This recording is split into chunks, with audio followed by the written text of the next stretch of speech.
peu frais, non? Attends, je sors une couverture de mon gunna, tiens. Merci, ça. Ah, attendez, j'allume un feu.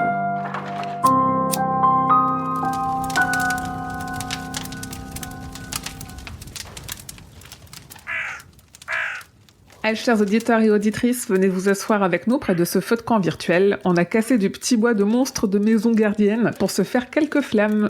Aïe, compagnons Zéphiria les grands poils. Aïe. Aïe, vous deux. Bienvenue dans ce 16e épisode de la 19e palabre. Bientôt le 19e épisode, ouais. Déjà 16. On est toujours dans Terre perdue, le tome 3 du cycle de la Tour Sombre. Et on va passer en revue le chapitre 3 en entier, intitulé La Porte et le démon, du livre 1, intitulé Jake, l'effroi dans une poignée de poussière.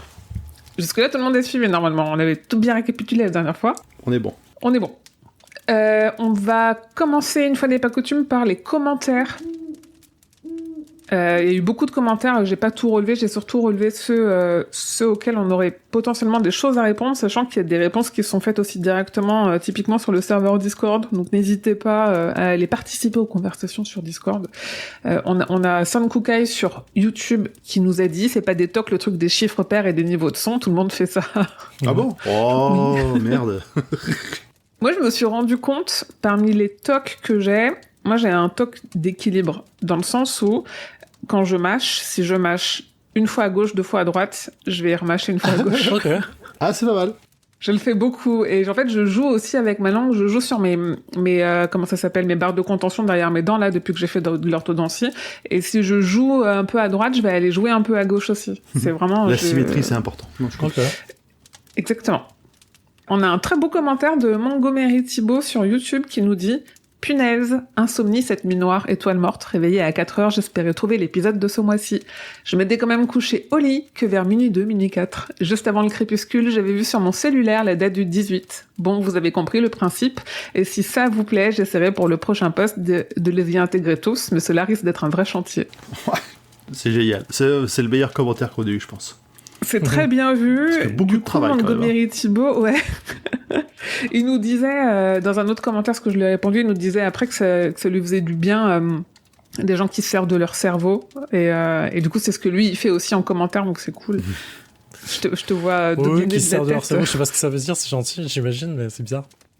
Non, en gros, il dit je suis comme beaucoup d'entre nous, entouré de pas mal d'idiots tous les jours. Votre podcast mensuel me permet de me dire qu'il existe encore des gens qui servent et comment de leur cerveau. Ah, si vous Je saviez. rassure. On est bien, enfin, moi je suis bien idiot dans la vie. Hein. Ah, moi, je suis bien entouré en ce moment-là. Hein.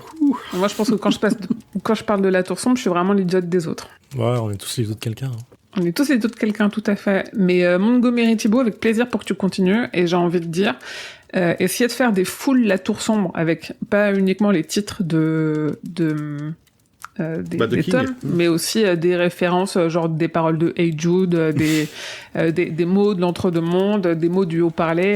Putain, le challenge. amusez-vous. Là, tu On montes vous le dira. niveau d'un coup, là. On n'arrête plus. On est prêt. On a eu un échange aussi sur Twitter entre Zeph et Bibbs, hyper intéressant, sur une histoire de VO, sur la porte, sur la porte. Ah oui. qui est hors de Ségon.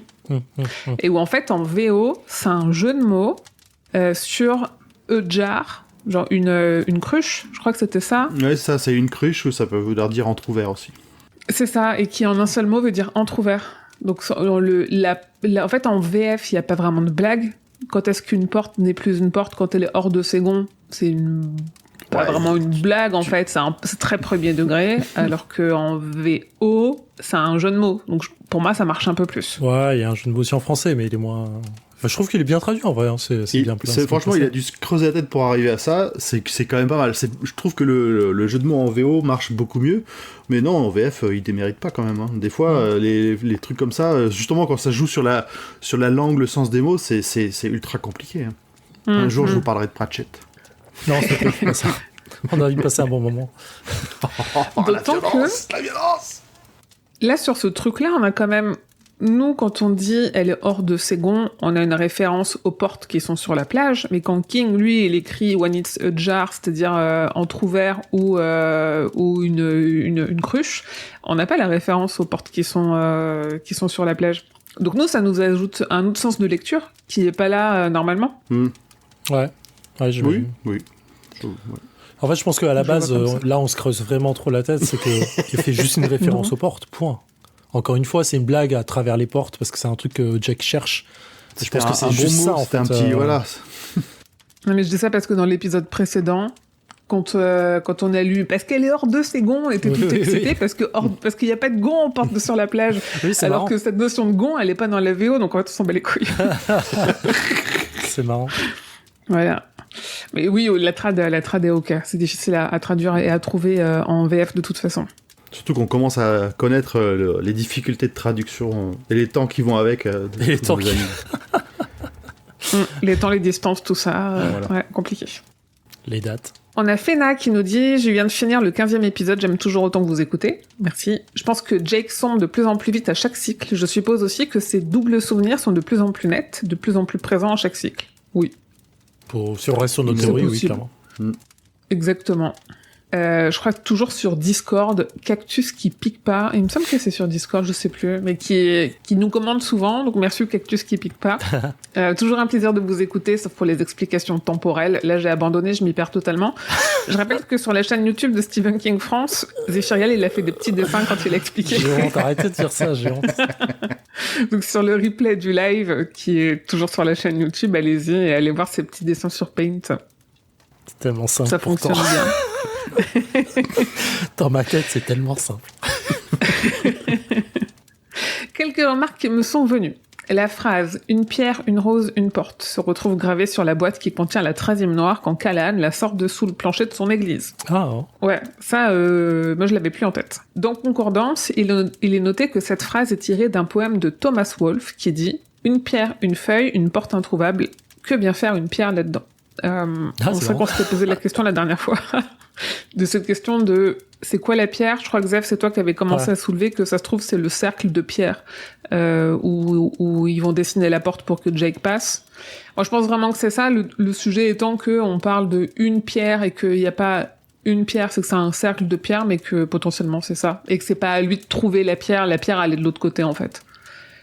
Ouais, je suis ok Mais avec ça. potentiellement c'est ça. Ouais, je suis assez ok avec ça. Concernant je suis toujours sur le commentaire de Cactus qui pique pas. Concernant les deux hommes d'affaires qui jouent au morpion, pour moi, c'est déjà l'effet de la rose qui les fait retomber en enfance et les rend insouciants et heureux. Pour moi, c'est vraiment... ça fait partie des trucs random de King qui placent là et sur lesquels on va chercher des explications, mais sans trop de raison. Sauf que...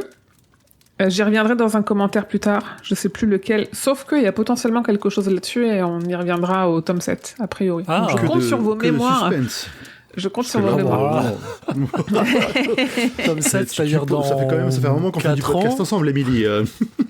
Tome 7 dans 4 ans. C'est le commentaire d'après. En plus, je finis juste Cactus qui pique pas, qui nous dit quelque chose que j'avais oublié de préciser alors que c'est dans mon conducteur. Sa Majesté des Mouches est un roman très important pour Stephen King. Il a d'ailleurs préfacé l'édition anniversaire en expliquant à quel point il l'a marqué. Ça, on l'avait dit. Il a écrit « Ce livre a été, autant que je me souvienne, le premier livre avec des mains puissantes qui ont surgi des pages et m'ont saisi à la gorge. Il m'a dit « Ce n'est pas seulement un divertissement, c'est la vie ou la mort. » Stephen King a aussi nommé la ville de Castle Rock, d'après le camp fortifié d'un des groupes d'enfants du roman. Et ça, c'est vrai. Je l'avais déjà vu et j'avais oublié de le dire. Et Cactus qui Pipa nous dit personnellement, je l'ai lu ado pratiquement en même temps que j'ai découvert King et du coup j'ai toujours associé ce roman à son œuvre. À conseil, lisez-le absolument. Et je suis assez d'accord, c'est très court en plus. Donc ici, Ouais, c'est court, ça peut avoir un impact, hein, c'est pas mal, vraiment pas mal du tout. Comme Ouais, puis c'est un gros classique de la littérature américaine, donc si on a le temps de le lire, c'est toujours bien d'essayer de passer de temps en temps par des classiques qui sont assez abordables. Ouais, mais encore une fois, les grands classiques, faut parfois s'en méfier parce que c'est tellement ancien, tellement classique que ça a souvent des schémas qu'on connaît par cœur de nos jours, et du coup, quand tu tombes sur un grand classique, tu peux comprendre d'où viennent ces schémas, mais c'est pas toujours, des fois, ça peut être trompeur à la lecture. Tu l'as lu il y a longtemps, toi, ça m'a juste Celui-là, super longtemps, mais là, ça nous est arrivé, on a un petit club de lecture, là, où on a relu L'île au trésor.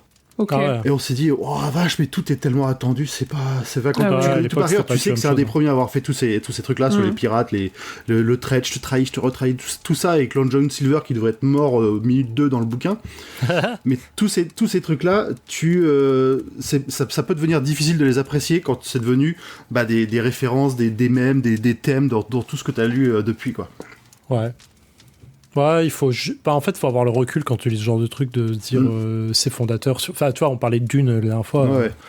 C'est fondateur sur plein de trucs, donc il faut avoir ce recul de dire je comprends pourquoi c'est une œuvre iconique et pourquoi il faut la lire ou l'avoir lue ou la comprendre.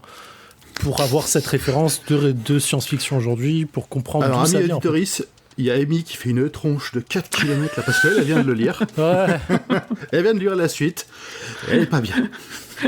Non, oui, j'ai lu les 2 premiers tomes et je suis pas sûre de voir ce que les gens y ont vu dans les années 60 et je suis sûre de pas y voir ce que les gens y voient aujourd'hui. Mais attention, après, c'est une question. Je dis pas que je comprends pas une mind blow qu'il y a sur Dune. Je comprends pourquoi c'est fondateur sur la SF aujourd'hui. Je comprends ce que ça a amené comme œuvre aujourd'hui qui font que la SF et la SF d'aujourd'hui en fait. C'est pas la même chose. Je défendrai pas plus Dune. Non, en vrai, moi je parle de Dune dans d'autres podcasts qui vont sortir, mais il y a vraiment un truc très très intéressant autour de Dune, je trouve, sur l'image qu'on en a et ce que c'est réellement quand on le lit et du coup ce que ça devait être quand on le lisait à l'époque. Et je sais pas trop s'il y a ça autour de la Tour Sombre, parce que c'est pas...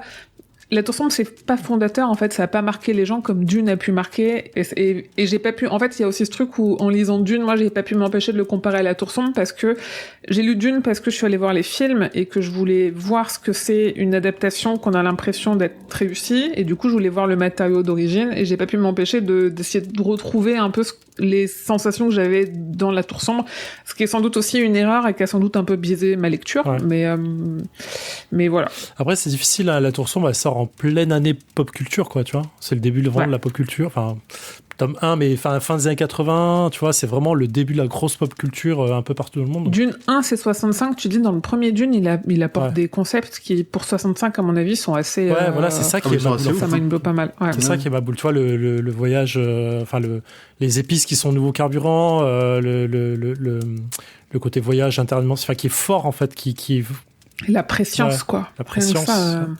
C'est un peu... c'est comme dire Tolkien, aujourd'hui, en vrai, il a fondé pas mal de choses autour de l'heroic fantasy, et qu'on aime ou qu'on n'aime pas, en vrai, tout se rapporte à ça, en fait, en grosse partie. Voilà. Pour continuer sur la Tour Sombre, du coup, on a Angie de Castio qui nous dit « Toujours un plaisir de vous suivre dans le débriefing de la Tour Sombre. J'ai le même toc avec la radio, toujours un chiffre pair ou 19. Chaque fois que j'ai choisi un chiffre, je prends le 19. J'adore la Tour Sombre, j'en apprends un peu plus à chaque écoute. Pour le morpion sur la palissade, je me demande si quand ils reviennent dans le 7, quand ils passent à côté, il me semble qu'ils voient le morpion encore tracé sur la palissade.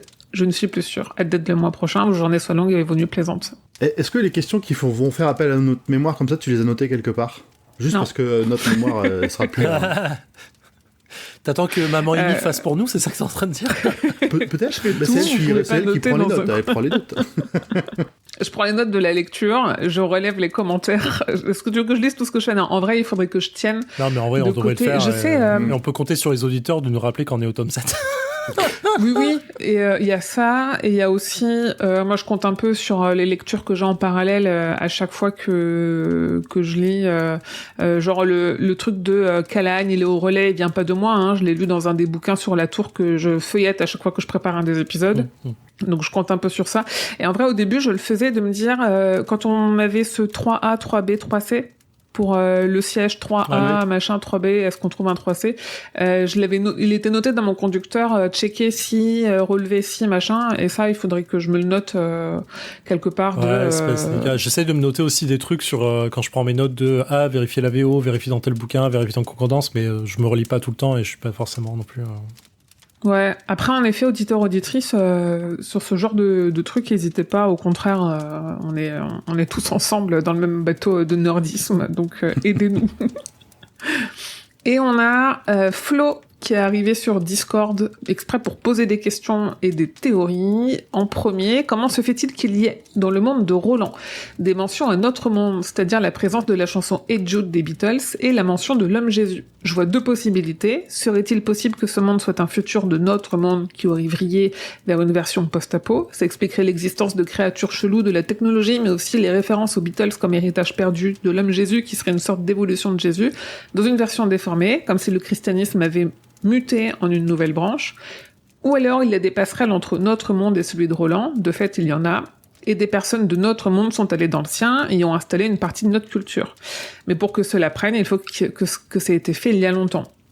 Ça, c'est un truc qui était sur Discord, donc auquel moi j'ai un peu répondu. D'ailleurs, anecdote, c'est que Flo n'entendra pas cette réponse avant, à mon avis, un très long moment, parce qu'on lui a dit de fuir le podcast, parce qu'elle commençait, c'était sa première lecture de La Tour Sombre, donc... Non, c'est pas cette Flo-là, c'est non, c'est pas la même. Mince, non, c'est là, je crois que c'est un Flo qui est venu sur Discord exprès pour venir poser ces questions-là, qui a été accueilli par Dead Hunter, qui a dit, si tu veux poser des questions qui spoil, c'est dans ce salon-là. Ah oui. Moi, j'aime pas du tout l'idée j'adhère pas du tout à l'idée de c'est notre futur, parce que il y a un truc avec le monde de Roland, c'est qu'il est unique, et notre monde à nous, il est multiple. Nous, on est concernés par le multivers, mais pour moi, le monde de Roland est pas concerné par le multivers, parce que c'est dans une certaine idée le monde clé, parce que c'est celui où il y a la tour, et en fait il y a pas plusieurs versions de Roland comme il y a plusieurs versions d'Eddie ou comme il y a plusieurs versions de Jake. Et pour moi, rien que pour ça peut pas être le futur. Et surtout, j'aime bien l'idée que en fait les parois sont plus ou moins minces, il y a des choses qui transpirent, et Jude il transpire, mais il a transpiré pas tout à fait de la même façon, parce que je crois qu'il y a des paroles qui changent. Et moi, il y a une chose que j'aime bien me dire depuis le début, on se dit qu'ils ont notre technologie, ou qu'ils ont une technologie qui sont avancées. Moi, j'aime bien me dire qu'il y a des choses qui transpirent aussi dans l'autre sens, que potentiellement le monde zéro, le monde premier, le monde du, je sais pas si c'est un genre de Big Bang, ça serait le monde de Roland, et que les choses qui existent chez Roland, elles existent en fait chez nous, et de dire que Jude, en fait, la version qui est déformée, c'est celle qui est chez nous, que la technologie qu'on a chez nous, c'est parce qu'elle a transpiré depuis le monde de Roland. Moi, je préfère voir les choses comme ça. Après, on est vraiment dans les théories. Ouais, sur ma première lecture, enfin, en tout cas sur les 2 premiers tomes, surtout ça m'avait fait ça, j'imaginais plus, effectivement, j'avais plutôt cette théorie-là aussi de, c'est notre monde qui s'est cassé la gueule, qui tout est renversé, on voit de la technologie, mais ils savent qu'elle existe, mais ils savent plus comment la faire marcher. Mais au fur et à mesure qu'on lit, on peut s'apercevoir, notamment avec les autoroutes, que Callahan va emprunter plus tard, qu'il n'y a pas que les idées qui peuvent traverser, que peut-être juste ces personnes-là ont pu travailler, les Beatles, on ne sait pas, ils ont peut-être fait un petit tour d'un univers à l'autre. bah ouais, on sait qu'il y a une gare et Jude il y a longtemps pour Roland, mais contemporainement pour nous. Ouais, je suis assez d'accord sur ce que vous dites. Je pense pas qu'il y ait que ce soit pas un futur de notre monde. Je pense que leur monde est dans le futur, entre guillemets, parce qu'il a évolué plus rapidement que notre, parce qu'on a vu que le temps était différent sur un temps suivant les mondes. Mais moi, je suis plus sur quelqu'un a apporté la chanson, quelqu'un a passé le monde et est passé dans leur monde et connaissait la chanson, par exemple, ou connaissait la mention de Jésus, a essayé de faire un culte. J'aime bien cette idée de... une espèce de Callahan qui passe d'un monde à l'autre et qui amène sa foi et qui la transforme et qui la fait, tu vois, un peu comme les catholiques ont fait au Japon. Tu vois, il y a un côté un peu, on apporte ça, quoi. Et j'aime bien cette idée-là. Shogun. Regardez Shogun. Ouais, bien sûr, c'est la même époque. Voilà. Oui, l'idée il y a quelqu'un qui passe, qui un jour fredonne cette chanson-là, et en fait, il y a un et qui la connaît, qui l'apprend à quelqu'un, et du coup, elle se transforme. Il y a des paroles qui sont oubliées, qui sont réinventées, tout ça. C'est pas mal. Après, on peut aussi se dire dans quelle mesure 2 univers un peu pas vraiment identiques, mais 2 univers différents créent pas la même chose, tu vois, avec des petites variantes. Peut-être qu'ils ont créé une chanson tellement simple que même dans l'autre monde, elle peut être créée. C'est peut-être ça aussi. Et dans l'autre sens, comme tu disais, il y a des chansons peut-être qui viennent de l'entre-deux-mondes qu'on pense avoir inventées dans le monde, tu vois. Ouais. Moi, j'aime bien que ce soit aussi dans ce sens-là. Sa deuxième question, une question au maître des cartes et à tous les aficionados de la géographie. Est-ce qu'il y a une concordance entre la carte du monde de Roland et le nôtre? Si oui, cela pourrait aller dans le sens de son monde est un futur du nôtre. Bon, c'est peut-être chaud à étudier, mais est-ce que quelqu'un a essayé? On n'a pas assez de cartes pour ça. Surtout qu'on a vu qu'elles étaient un peu random. Les morceaux de cartes qu'on a, c'est vraiment des tout petits extraits avec aucun lieu qu'on pourrait rapprocher, j'ai l'impression, de notre univers. À part dans les descriptions qu'on va pouvoir avoir dans certaines visites qu'ils vont faire, genre Lude bientôt par exemple. Le reste, c'est très peu lié. Il y a surtout un problème majeur de tous les auteurs et autrices du monde entier. Quand ils créent un monde, ils se rendent pas compte de la superficie de notre monde. Parce que quand ils créent un monde, aujourd'hui, tu veux voyager de l'Espagne à la Norvège en carriole ou en voiture, mais le temps que ça te prend, vraiment. Et à l'échelle du monde, c'est pas grand-chose. Donc c'est ça, en fait. Tous les auteurs de fantasy, toutes les autrices de fantasy, ils créent des cartes pour dire qu'il y a une carte, mais en vrai, la distance, elle est complètement petite. Leur terre à eux serait complètement minuscule, en fait. Ouais, tu marches 10 jours, t'as même pas traversé la France, Ouais, et la France est toute c'est, petite, et eux, en plus, ils marchent en poussant un fauteuil roulant dans les bois, donc ils vont encore bien moins sûr. vite. Du coup, toutes les cartes que vous avez sur les... Enfin, je connais pas je connais pas toutes les œuvres de fantasy, hein, mais toutes les œuvres de fantasy que j'ai lues, ou sur lesquelles il y avait une carte, tu te rends vite compte que la taille du monde, elle est pas proportionnelle à notre terre à nous, elle est impossible, tu vois. Même Game of Thrones, qui est quand même assez réaliste sur certains aspects, je mets des guillemets sur réaliste, en termes de distance, où ils disent que les trajets durent des semaines et des mois. Enfin, le Nord, qui est le Grand Nord, qui est censé pratiquement être l'Arctique pour nous, si on veut faire une concordance, est jamais aussi près de la vie du monde, quoi. C'est pas possible. Donc bon, il y a tout un aspect là-dessus de dimension qui est... En fait, c'est vraiment le rapport à la dimension qui est dur à se connecter, en fait. Hein. Quand on parle de l'infini dans notre cerveau, on ne peut pas imaginer l'infini. Donc, c'est toujours ce rapport à ça, quoi. Il y a cette notion-là un petit peu dans... Je viens de lire La Route de Cormac McCarthy, et en fait, le père et son fils, ils ont une carte qui suivent, et le fils, tous les soirs, il pointe là où il pense qu'ils sont, et ils vont dans le sud, et ils pointent toujours trop bas. Et il dit, en fait, non, en une journée, on fait juste ce millimètre-là, parce qu'on fait 3 kilomètres avec notre pauvre chariot et notre fatigue, et c'est ça, en fait, on a toujours l'impression de faire beaucoup plus, ou que c'est beaucoup plus loin, et en fait, pas du tout. C'est marrant, sur Garmin, il y a je dis ça parce que il y a des badges sur les kilomètres que tu fais, qui sont en mode t'as traversé la muraille de Chine ou un truc comme ça. Et là, je suis sur un badge qui fait 3500 kilomètres. Ça fait je sais pas combien de mois que j'y suis, j'ai pas fait la moitié. Et je cours quasi 100 km par jour, par mois, tu vois. Par jour. Par jour, ouais, par jour. Non, mais tu vois, t'as quand même l'idée de se dire, c'est long, gars. On va s'y mettre, quoi. Donc c'est juste rapport aux distances, il est incroyable. Donc on n'a pas de carte assez grande, et quand bien même on en aurait une, elle serait pas du tout, je pense, logique avec la nôtre. Ouais. Et troisième question, puisque Roland est bloqué dans le livre, / bloqué dans le cycle, est-ce qu'on ne pourrait pas se dire que sa vie est circonscrite temporellement à uniquement ce qui se passe dans le livre ? Dit autrement, rien de ce qu'il se passe avant de sa naissance jusqu'à sa traque dans le désert n'existe, tout n'est que souvenir inventé, prétexte à le mettre en quête de la tour sombre. Alors... Vas-y. J'ai fait une réponse dans le Discord que les gens peuvent aller voir, mais toi t'avais pas répondu encore, et Grand Paul non plus, je crois. Non, mais on rappelle que moi, ma théorie, c'est encore une fois, ce sont des personnages de livres, point. Ce sont vraiment, enfin, dans le sens, ce sont des personnages de livres. Quelqu'un écrit leur histoire. Donc quand il n'écrit pas, ils n'existent pas. Donc c'est aussi simple que ça. Pour moi, c'est... et puis, effectivement, ils sont cantonnés à le début, la première page du livre, et la fin à la dernière page du livre. Point. C'est tout. Oui, et puis ces souvenirs, on peut les écrire et les réécrire. Bien sûr. Donc voilà. Grand Poil. Non, moi, j'ai pas mieux. Pas mieux. Non, Tout le monde est d'accord. Non, mais la question est trop bien, en fait. Merci, parce qu'elle est vraiment en mode... bah oui, c'est ça, c'est marrant. En fait, nous, on se dit, il y a un cycle où il y arrive, mais en fait... Roland y arrive pas parce que ça n'a pas été écrit qu'il y arrive. Donc il y arrive jamais. C'est juste, et on avait eu ce truc tout au début de se dire, à chaque fois, en fait, ça n'existe que quand on le lit ou quand on l'écoute pour les livres audio. Et donc à chaque fois qu'on le lit, lui, ce personnage revit ça. Donc là, on est 3 fois à le relire pour la 2e ou 3e fois chacun. Jake, là, tout ce qu'il traverse dans le prochain... Exactement. Non, mais c'est marrant parce qu'on arrive, je crois que c'est le début du tome 5 où Eddie dit à haute voix en mode j'ai l'impression qu'il y a eu un temps entre deux routes ou 2 dodos, quoi, ou un truc comme ça. Et tu dis, bah oui, il s'est passé 5 ans avant que King ait sorti un bouquin. Donc il s'est passé du temps, en fait. C'est marrant. Ça, pour moi, c'était clairement une référence. Enfin, vraiment, c'était King qui se rajoutait une petite pique ou juste une petite blague sur le fait il a fallu vraiment beaucoup de temps. Ouais, mais dans le tome 7, ça marche parce qu'il écrit. Surtout si c'est le tome 5, parce que c'est celui qui l'a écrit après son accident. Ouais, c'est ça. Je crois que c'est le tome 5, c'est après Magic Crystal. Les loups de la Cala. Trop bien.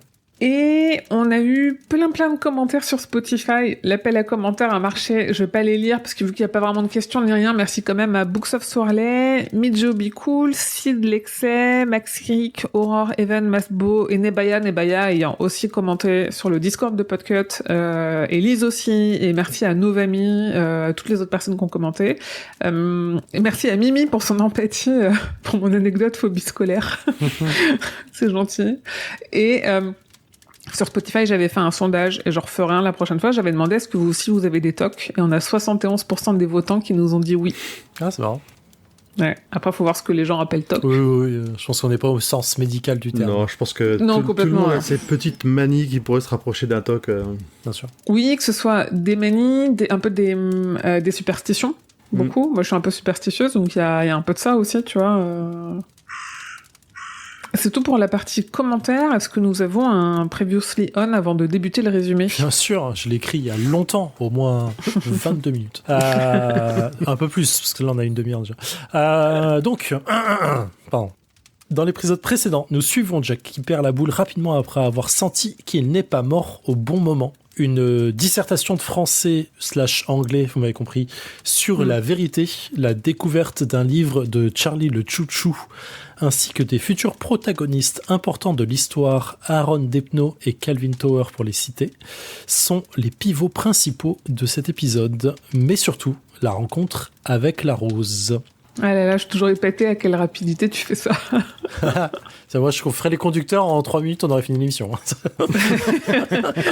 Non, parce que t'aurais des gens qui font comme vous faites, des hop, attends, mais t'es allé beaucoup trop vite, t'es déjà à la fin du point 3. Comment ça, on fait ça ? Moi, ça me va que vous fassiez ça. Je préfère d'ailleurs que ça se passe comme ça. Donc, chapitre 3. La porte et le démon. J'ai pas relevé si on avait un petit dessin au début de ce chapitre 3. J'ai pas mon exemplaire sous le main. En tout cas, dans mon édition, il n'y en avait pas. Il n'y a pas. Sur l'ebook. Ok, très J'avais bien. juste noté que les casse-couilles commencent. Non, t'inquiète. Les gens ont l'air de bien aimer, alors vas-y. Que en fait, ça m'a choqué parce que je fais vachement attention à ce genre de détails cons, mais je pense que c'est un problème d'édition avant tout. La porte et le démon, dans le sommaire, c'est un 3 en chiffres arabes, que le 3 qu'on utilise tous dans la vie. Et là, c'est un 3 en chiffres romains, donc ça me gêne parce que... Non, je comprends. C'est pas cohérent. Aussi. C'est pas cohérent, et du coup, ça fait sembler... Enfin, les chiffres romains font semblant d'être toujours plus importants dans les chapitres. Grand 3, petit 3, en fait. C'est grand 3, petit 3, voilà. C'est ce qu'on nous a appris quand on prenait des notes. Enfin, moi, je me souviens très bien de mes premiers cours, on nous a appris à faire des grands titres et des petits titres. C'était grand 3, petit 3. Ouais. Et du coup, voilà, le livre 1 et livre 2 sont aussi en chapitre romain, donc ça m'avait gêné. Voilà. Bouh. Donc, la porte et le démon. Retour du point de vue d'Eddie, qui, alors qu'il s'endort, entend une voix inconnue lui dire « Dis-lui de prendre la clé », et la clé fait disparaître les voix. Il se lève et va vers Roland, plus diminué que jamais, qu'il sent à peine arriver dans son dos. Roland se prépare à mourir et dans la clairière au bout du sentier, encore une référence biblique, il espère trouver le silence.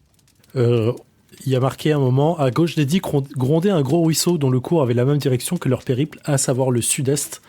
J'avais relevé que c'est toujours amusant que Roland dise les directions dans le monde change, les boussoles, tout ça, on peut pas leur faire confiance, mais ils vont toujours au sud-est. Voilà. Ouais, mais pour le coup, le tracé du rayon, lui, va toujours dans la même direction, normalement. Trop date, c'est vrai. Oui.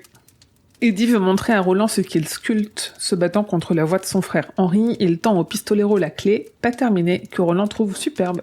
Susanna arrive elle aussi et la trouve très belle. Tout le monde ignore ce qu'elle pourra ouvrir une fois qu'elle sera terminée. Eddie veut que Roland garde la clé. Il a désormais la certitude que c'est le gamin qui lui a parlé, mais il ne lui dit pas. Et quand il prend la clé, les voix dans la tête du pistolero se taisent, alors il pleure. C'est fort, hein, quand même. C'était très fort comme moment, quoi. C'est là où tu comprends toute la préparation du premier tome sur Roland est un peu froid, un peu dur et tout.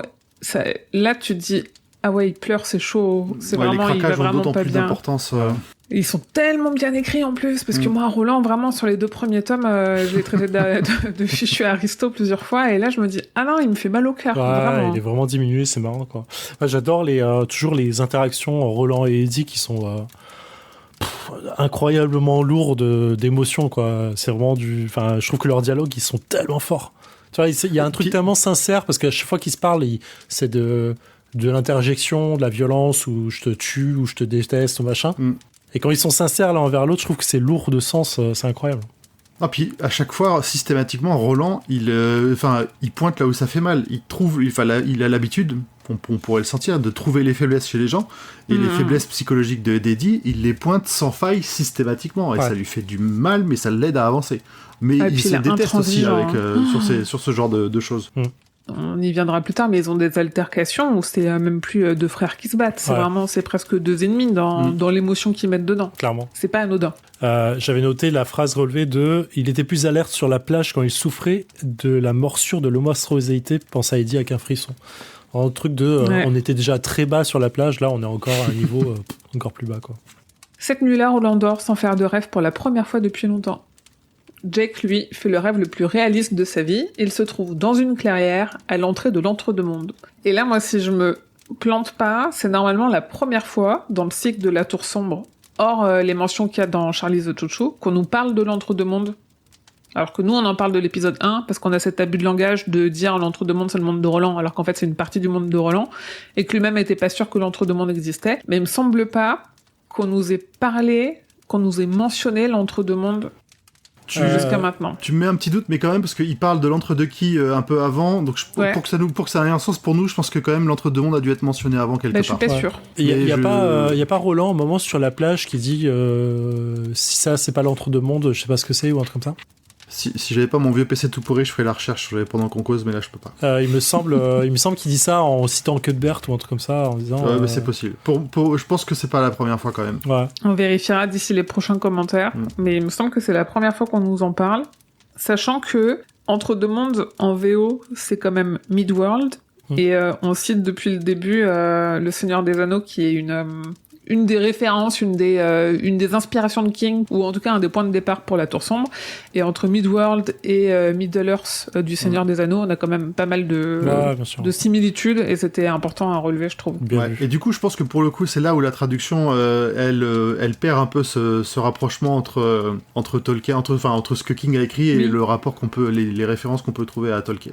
Oui, parce que Midworld et Middle-earth, c'est assez évident. Terre du milieu, entre deux mondes, un peu moins. Ouais, j'aime bien cette traduction. T'as l'idée, mais tu l'as moins en sémantique. Je dis pas qu'elle est mauvaise, mais du coup, je trouve quand même qu'on perd cette ref qui était quand même... Enfin, il y a eu une vraie ref à Tolkien sur ce mot-là. Ouais, ça paraît logique. Quoi. Moi, j'avais noté, là, qu'il y a toujours l'ombre du Catet dans un autre monde, donc on revient à Jack, au début du passage 3, mais sous l'ombre du même Catet. Effectivement, ça fait 2 fois qu'on reparle de ça, donc sous-entendu, ils sont toujours dans la même direction ou dans le même passage. Et quelque part, du coup, même Jake, s'il est dans un monde différent, il est toujours lié au Catet. C'est ça, pour moi aussi, la référence à l'ombre du Catet. Pour moi, il est même... Enfin, tu vois, qu'on dit qu'ils sont... Lui, il est au niveau... À un moment donné, on disait qu'il était au niveau du rayon de la porte de Shardik. En fait, parce que c'est des... Pour moi, les mondes, c'est un peu comme des couches. Et en fait, s'il est à l'ombre, ça veut dire qu'il est au niveau juste en dessous. Et ça a vérifié, je sais plus quelle position on les porte exactement, mais est-ce que la façon dont Jack passe la porte, est-ce qu'on n'a pas l'impression que... Si, en fait, il est au niveau en dessous parce que la façon dont Jack passe la porte, il la passe depuis le sol à eux. Donc il est en dessous d'eux. Oui, il y a une question où elle est mal positionnée à l'horizontale, mais là, c'est je suis pas une question de dessin. Mais j'aime bien cette interprétation. Si on les voyait comme un millefeuille, ça pourrait faire ça. Je suis assez d'accord sur le millefeuille, quoi qu'il arrive. Ça, c'est sûr. Okay. C'est juste le truc de la porte, c'est juste qu'il l'a dessiné au sol. Mais c'est pas... il l'aurait dessiné, il aurait dessiné contre un mur. La porte se serait ouverte contre un mur. Mais il l'a pas dessiné contre un mur. Parce qu'il y avait pas de mur. Il y avait un cercle de pierre. Il aurait pu le dessiner sur une pierre. Ouais, ok, j'accepte. Il est dans l'ombre, ça fait 3 fois qu'on nous dit qu'il est dans l'ombre, il est sous eux. Ouais, j'aime beaucoup l'interprétation. Je suis pas en accord sur tout, mais j'aime beaucoup l'interprétation, en tout cas, j'avoue. Donc Jake voit un joueur de basket de 13 ans, que nous on sait être Eddie, qui lui dit de faire attention au petit robot mort et dont le rôle semble être de le guider. Il l'informe qu'ils sont à Brooklyn et sur le portail de l'ours en même temps. C'était ça que je disais. Le garçon lui indique comment le retrouver et lui dit qu'il doit le suivre, lui et Henry, mais sans se faire remarquer. Rendez-vous à 15h, donc 3h. Il a confiance dans le fait qu'il réussira à le trouver, il devra être prudent et rapide. Et moi j'adore l'idée que Eddie de 13 ans dit en rêve à Jack que... en fait il lui dit... Tu as l'air sympa, ça ne m'étonne pas qu'il t'aime tant, en parlant de Roland. Et tu dis, t'es dans ces mécaniques de l'esprit de Eddie à 13 ans, est vu par Jake en rêve et lui parle d'un gars qu'il rencontrera plus tard. C'est génial, j'adore. Et que Jake ne le voit en rêve que parce que lui-même a rencontré ce gars-là, alors qu'en fait il l'a pas rencontré parce qu'il est... Enfin, ça n'a aucun sens et c'est trop cool. Et du coup, cette voix qu'on a tout au début qui dit à Eddie, donne-lui la clé, ça fera taire les voix. C'est Jake ou c'est Eddie plus jeune qui c'est qui lui parle là? Je pense que c'est le touch qui connecte en fait. Juste, ils se répondent l'un l'autre en fait. Je pense qu'il y a un truc comme ça en fait. On avait déjà parlé de ça sur à la fin de l'épisode précédent sur qui dit ça à Eddie. En fait, on se disait que c'était Jack, mais Jack le sait pas encore. Il y a un effet de. Je pense qu'il y a juste un effet de rebond en fait sur ça quoi. C'est peut-être la Rose qui parle en vrai. Ouais, ou une espèce de paradoxe au fait que c'est un nouveau cycle et qu'il y a des informations qui peut-être ont réussi à voyager ou sont restées présentes quelque part. Ouais, pas impossible. Le garçon disparaît en précisant à Jack que s'il est là, c'est pour le rayon et pour la tour et qu'il ne sait pas s'il retrouvera le pistolero. Et l'ado, alors qu'il a disparu, donne la réponse de la devinette d'Aaron Dipno, un fleuve. Toutes choses servent la tour. Oui, et qu'il comprend pas en plus. Fleuve qu'on retrouvera après parce qu'ils suivent un fleuve pour aller à Lude. Bien sûr. Jack se réveille, il est 6h20, il s'active pour partir avant le réveil de ses parents. Partir, mais pas pour l'école. Pour lui, l'école, c'est terminé pour toujours. Dans son rêve, Jake avait chuté. Quand il se lève, il constate que ses genoux sont terraflés. Ouais. Il a vécu son rêve. Il a vécu son rêve. C'est marrant. Il est parti Vadache. Il manquait un petit carillon. Et ça marche. Bon, ouais. Hein. En fait, c'est comme quand tu te réveilles, quand t'as fait un rêve où tu t'es blessé, ou tu sais, t'as mal au pied, ou un truc comme ça, tu te réveilles, t'as encore mal. Ouais. Ton cerveau. Sauf que lui, il a vraiment les genoux éraflés. Ouais. C'est pas son cerveau.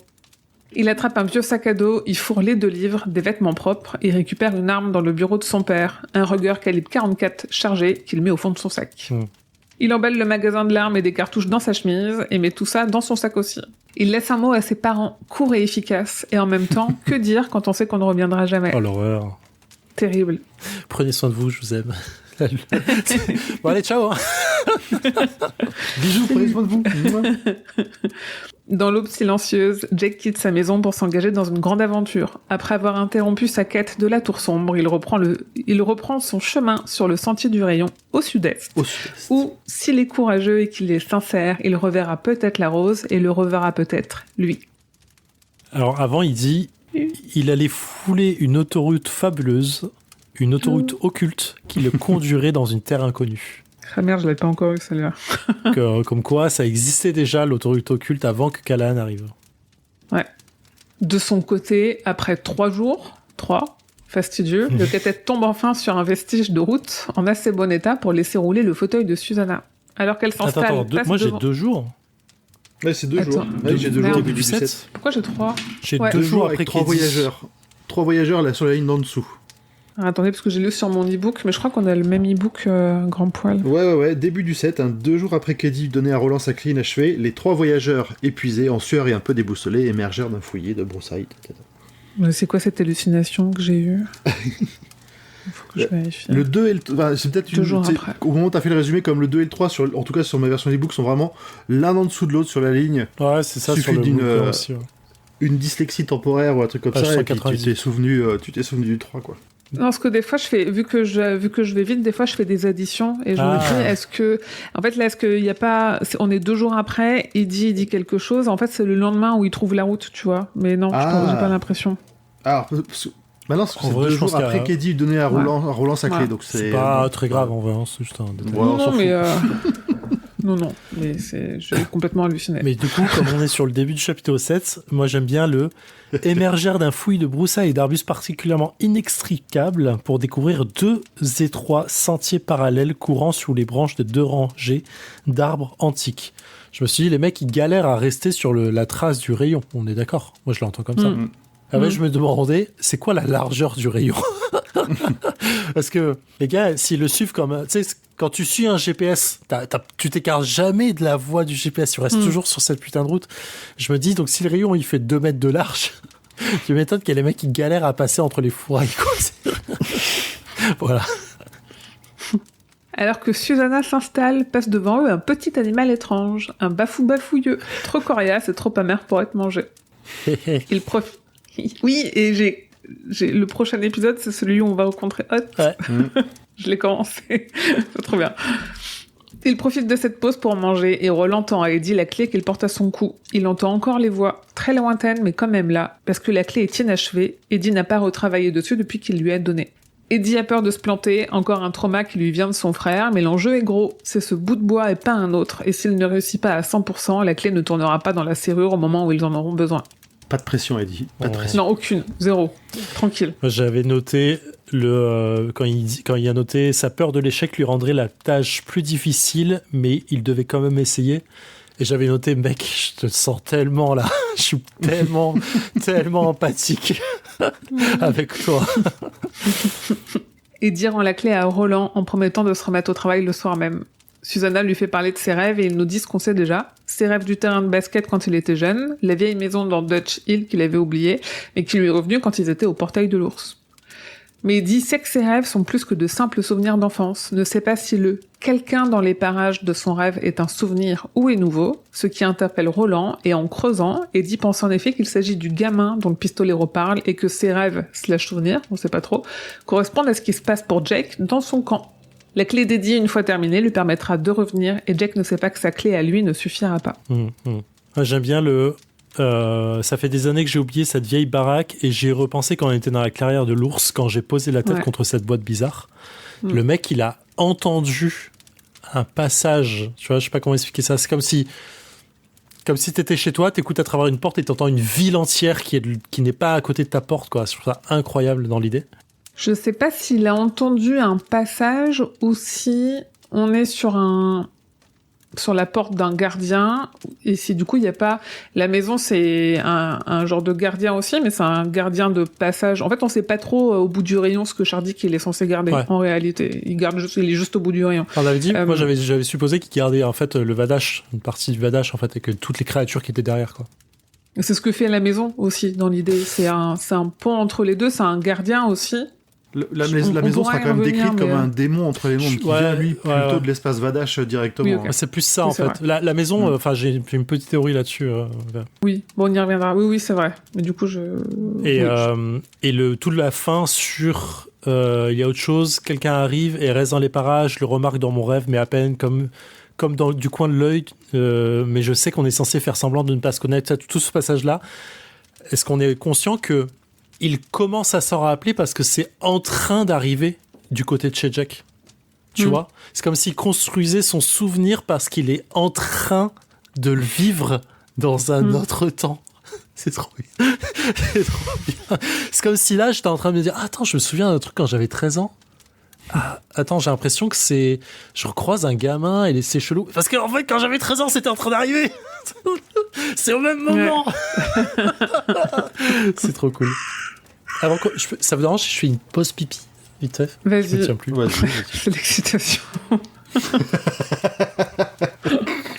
Je suis intriguée sur cette question d'entre-deux-mondes parce qu'en fait, je l'ai lu plusieurs fois. Est-ce que j'ai le temps de sortir les e-books vite fait? C'est-à-dire pour aller chercher la première mention d'entre-deux-mondes. Oui. One eternity later. Les terres vertes d'un lieu appelé l'entre-deux-mondes. Chiotte. Non, par contre, ça va être la première fois où on peut situer physiquement où est-ce que c'est par rapport à eux. Hein. Oui. Du coup, oui. Alors, Zéphiriel, pendant que tu étais aux toilettes, je suis allée checker les mentions de l'entre-deux-mondes dans les tomes précédents. Donc, dans les 3-4, il n'y en a pas, ça parle juste d'un passage entre deux mondes, mais ça parle pas de l'entre-deux-mondes. Ouais. Mais, en effet, dans le pistolero, alors, où est-ce que je me trouve dans l'e-book? J'en sais rien. Page 33 sur 255. Il avait entendu courir des bruits sur des terres au-delà de cette île, les terres vertes d'un lieu appelé Entre-deux-mondes, mais c'était difficile à croire. Dans le coin, les terres vertes, c'était bon pour les rêves d'enfants. Et en effet, c'est marrant parce que quand il arrive là où on va arriver, et notamment devant la cité de Lude, il va se dire, mais en fait, je pensais même pas que ça existait. Un peu la même réaction qu'il avait eue pour Shardik. Ouais. Donc, on avait déjà entendu parler de l'Entre-deux-mondes. Ils avancent et arrivent à une clairière où se dresse une haute pierre grise dissimulée par du lierre. C'est une borne qui indique « Voyageurs, ici commence l'entre-deux-mondes ». Et je me demande, la pierre qu'on cherche depuis le début, si dans une pierre, une porte, une rose, c'est celle-là, parce que s'il n'est pas dans l'entre-deux-mondes, il ne peut pas traverser. C'est sans doute ça. Ouais, ça marche. C'est ce qui indique, en plus, là, c'est ce qui nous dit, nous, qu'en fait, ils sont bien tous sur le bon chemin qui va les mener les uns aux autres dans l'idée. C'est la fin de leur première étape. Roland explique. L'entre-deux-mondes, c'était un royaume d'espoir et de lumière qui dominait la Terre à une époque précédente, avant que les ténèbres ne triomphent. Il va falloir se méfier, une grande ville est normalement pas loin, et Roland n'est pas sûr de ce dont elle est peuplée. Des gens, mais peut-être des monstres. Et ça sera pour nous dans le prochain épisode. Il continue d'avancer, croisant encore des bafous bafouilleux, quelques bâtiments désaffectés et de moins en moins d'arbres. Il ne voit pas loin devant, le sommet de la crête est encore à 2 jours de marche. sans entrain. Eddie reprend la taille de la clé mais finit par renoncer. La forme du S au bout de la clé n'est plus très claire dans son esprit, pourtant elle est capitale. Jake, lui, a 8 heures à tuer avant le rendez-vous avec Eddie et seulement $8 en poche. Alors il décide de se promener. Il suit un groupe d'écoliers qui entre au Metropolitan Museum of Art, suit la visite de plus d'1 heure et se retrouve fasciné devant une peinture de locomotive. Subtil. Vous l'avez regardé cette peinture ? Non. L'œuvre de Thomas Hart Benton, non ? Vous l'avez pas vue ? Non. Je peux vous la mettre dans le... Parce que du coup, je l'ai copiée. Ouais. Elle est Attends. assez parlante. Ah. Capture, c'est ça ? C'est ça que je suis pas allée la chercher. Évidemment, je sais pas où je l'ai foutu. Oui, le elle est sur mon autre chouchou. PC, fait chier. Voilà, Attends, je peux vous envoyer un lien. J'ai chopé Ouais. le... Thomas, ah oui, Vous vas-y. allez vite comprendre pourquoi c'est celle-là qui met en référence. Hop, tac. Ah, c'est marrant, c'est pas celle que j'avais. Ah, alors, attends, il y en a peut-être d'autres, mais il y a une belle locomotive sur celle-là. Hein. Ah, Thomas c'est drôle. Ah, Moi, putain, il en a fait plusieurs. Il y en a 3, C'est une espèce de triptyque. Ah non, là, c'est un bateau. Non, moi, elle était pas comme ça. Ah bon? Ah, putain, c'est marrant. Moi, elle était Là, en noir et c'est un blanc. bateau avec une usine. Et là, il y a pas vraiment une locomotive, là. C'est étonnant. Thomas Hart Benton. Gna, gna, gna. En même temps, C'est un style très c'est chelou. long Je connaissais fresque. pas, Hein. mais, Putain, moi, c'était ça. C'est marrant. Ouais, pour moi, ça, c'est plus une locomotive. Alors que l'autre... Bah, l'autre, c'est un bordel, ah si, quoi. ouais. En fait, c'est bordel, quasiment mais il y a la quand même même une belle locomotive. locomotive à gauche. Ouais, c'est la même, hein, Ouais. c'est quasi la même. Hein. Mais pour moi, c'est celle que, Oui, oui. c'est celle que j'avais en référence. Je me Ah oui, disais, d'accord. oh, Charlie de Chouchou, Blaine, c'est ça, quoi. Bah, Ouais, elle ressemble j'avoue, ça, je l'ai vachement pas à vu, un ça. canon de pistolet, je trouve. Ouais. Ouais, Carrément. t'as tout dessus, je trouve, qui est incroyable. Ok. Tant pis pour les gens qui écoutent en podcast, vous pouvez aller chercher Sur Regardez, le lien hein, de l'épisode, bien entendu. Bien sûr. Ah oui, oui, j'y penserai. Donc il se fait repérer parce qu'il semble être une prof, mais il se rend compte qu'en serrant la clé dans sa main, il réussit à lui mentir avec beaucoup d'aplomb. Jake ressort et, assis sur les marches d'une banque pour manger un hot dog, il est interpellé par un flic étonné que le gamin ne soit pas à l'école. Jake fait mine d'attraper ses papiers, que le flic demande, mais il a trop peur qu'il soit déjà recherché. Son père a le bras long. Alors il attrape la clé et la tend sous le nez du flic qui projette des taches hypnotiques sur le visage de celui-ci. Et là, je me suis dit, si ça, c'est pas une référence ou un lien avec l'anneau unique dans Le Seigneur des Anneaux. Ah ouais. Ah ouais, ouais. J'ai beaucoup vu ça, vraiment l'attirance vers l'objet, surtout après avec tous les gens qui vont arriver et s'agglutiner autour. Moi, je pensais que c'était le début de la référence qu'on avait dans le tome 7 avec le médaillon de la tortue que Callahan, Susanna va utiliser et que Callahan va brandir dans le Dixie-Pig pour attirer tous les vampires. Les gens vont réagir de la même façon. Ça introduit qu'il y a des objets qui ont un peu un pouvoir hypnotique dans l'idée. Et j'aime bien le coin grouillé de dealer, de junkie, de pute, de chasseur de chair fraîche, mais ce crétin de flic ignorait la faune pour s'intéresser à lui. J'ai envie de dire, pour ma part, je suis assez rassuré qu'un flic s'occupe de savoir ce que fait un gamin dans les rues seul de New York, seul dans les rues de New York à 8 ans. Je trouve ça plutôt bien, en vrai. Particulièrement mal famé. Et évidemment que lui, il se dit ça, quoi. Ouais, c'est marrant. Et j'adore le passage où il y a le flic tend la main, un noir dont les cheveux tressés retombaient en masse sur un complet jaune canari, leur jeta un coup d'œil en passant. Embarquez-le, officier, dit-il, le plus jovialement du monde, en tôle le petit cul blanc. Faites votre devoir. Et tais-toi et dégage, lui dit le flic. Et moi, j'adore l'échange et le rythme de cet échange qui est incroyable. C'est vraiment trop bien. Et un par-dessus jaune canari. C'est pas les affreux. Non, si, les taïnes. À chaque fois. Les taïnes. Ouais, les taïnes qui se promènent avec ce genre de choses. Oui, il y a la référence au taïne, il y a le petit cul blanc de Deta, il y a tout. C'est plein de détails qu'on voit sans voir, en fait, parce qu'ils font partie de la scène. C'est vraiment, en fait, tu te dis, c'est comme un film que tu regardes 3 fois parce qu'il faut regarder les choses qui se passent en arrière-plan. C'est la même chose. Ça marche super bien. Ouais. Donc le flic est hypnotisé. Jack le convainc facilement qu'il n'a pas besoin de ses papiers. Une jeune femme, je cite, qui n'est certainement pas une bibliothécaire, passe par là. Et s'approchant, se retrouve comme hypnotisée elle aussi. Et peu à peu, plusieurs passants s'arrêtent et se rassemblent autour de lui. Pour les faire décrocher de la clé et libérer un passage, Jack la remet dans sa poche et prend ses jambes à son cou, laissant derrière lui un groupe de personnes éberluées qui reprennent peu à peu conscience et repartent vaquer à leurs occupations. À 14h15, il émerge à Coop City, attendant l'épiphanie qui lui dira où aller et quoi faire. De leur côté, le cathète est enfin en haut de la colline et contemple une plaine immense, une belle prairie à l'herbe verte où des animaux broutent. Au bout, une forêt et un large fleuve de 3 km, on nous dit, même si en miles, on perd sans doute la rêve du 3 en faisant la conversion. On va faire 4 km et demi, en fait. Oui, c'est ça. Où se jettent tous les ruisseaux qu'ils ont vus, et droit devant une cité. C'est justement quand il voit le truc, il dit ça va être la Sand. Alors je sais pas comment on explique ça. Sand. La Sand. Ouais, ouais. Dit Roland à voix basse en désignant le fleuve. Je n'aurais jamais cru la voir de mon vivant. Je n'étais pas sûr de son existence, pas plus que celle des gardiens, ce que tu disais tout à l'heure. Et je trouve que là, il y a un tournant de l'aventure, en fait, un côté tout commence, quoi, un début d'aventure même pour Roland, qui est la personne qui a le plus vécu dans ce monde-là. Je trouve ça fou. Pour moi, c'est un début, c'est une fin. Je trouve que la fin de ce chapitre-là, ça pourrait être la fin d'un tome. Ouais. En fait, le livre, il pourrait s'arrêter là. T'as la fin d'un arc qui est OK. Jake, il est revenu. Maintenant, tout le monde est réuni, ça va démarrer. Je suis assez d'accord. Ouais, je le vois vraiment comme la fin du début, en fait. C'est vraiment, c'est OK. Bah, oui, en fait, c'est une préparation de 2 tomes et demi. Non, mais je comprends ce que tu veux dire. T'inquiète. Mais c'est vraiment trop fort.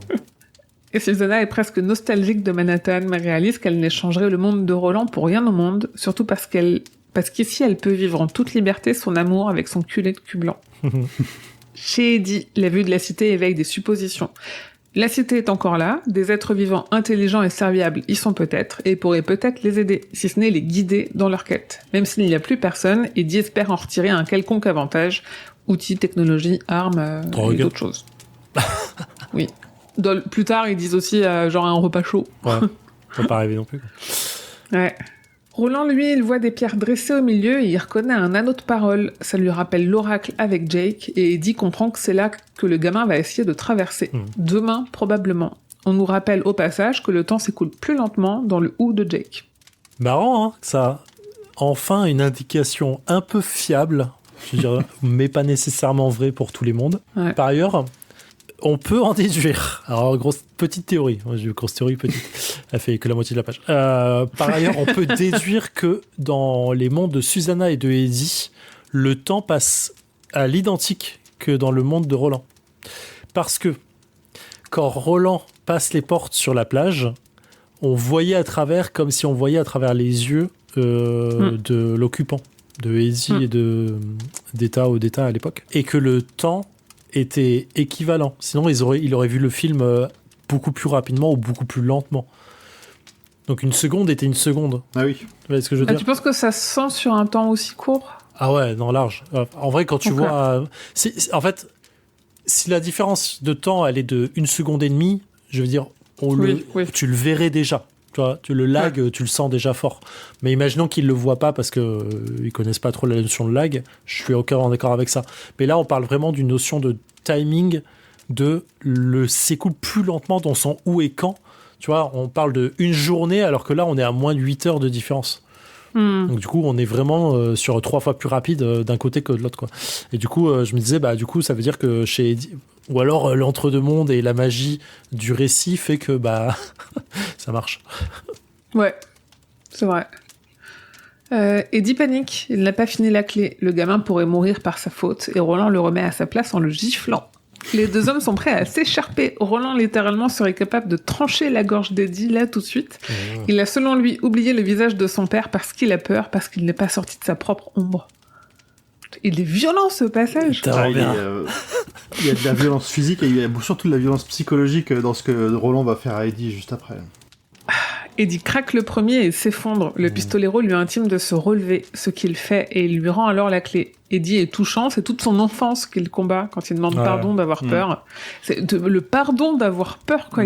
C'est un enfant, vraiment. Ouais, c'est trop bien. Et ce n'est pas ce que Roland veut entendre, alors Eddie comprend. Il demande pardon pour avoir oublié le visage de son père, mais Roland, un peu une girouette, lui répond finalement, en haut-parlé, que son père le voit, l'aime, et que lui aussi, Roland, aime Eddie. Sur ce, ils descendent le flanc de la colline. Moi, j'adore ce passage. J'ai des frissons à le relire le truc, quoi. Est-ce que tu veux m'abattre? C'est comme ça que tu veux que ça se finisse, Eddie? Si tu savais à quel point j'en ai marre de tes conneries, si tu n'as pas terminé la clé, c'est parce que tu as peur de la terminer, tu as peur de découvrir que tu ne peux pas la terminer. Si tu as peur de descendre dans les lieux où se dressent les pierres, c'est parce que tu as peur de ce qui arrivera une fois que tu seras au centre.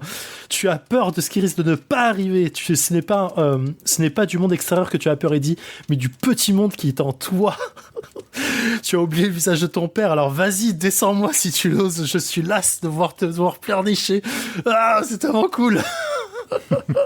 Est-ce que Roland est vraiment très là, ou empli de lassitude, ou est-ce que dans un Roland, ou est-ce qu'il n'est pas aussi dur parce qu'il sait que c'est ce qui va déclencher un truc chez Eddie? Oui, bien sûr. Je pense clairement, il en a besoin. Hein. Ouais. Il fait son, on pourrait reprendre un peu ce qu'on parlait dans les épisodes d'avant. Ça, il fait son corte. Hein. Il faut briser les barrières que Eddie s'est imposées à lui-même, quelle que soit la difficilté de le faire. Je suis assez d'accord. Oui, parce qu'il pourrait juste être en train de complètement péter les plombs et. Il y a peut-être un peu des deux, mais ça doit l'aider, quoi. Déclenche. Ouais. Okay.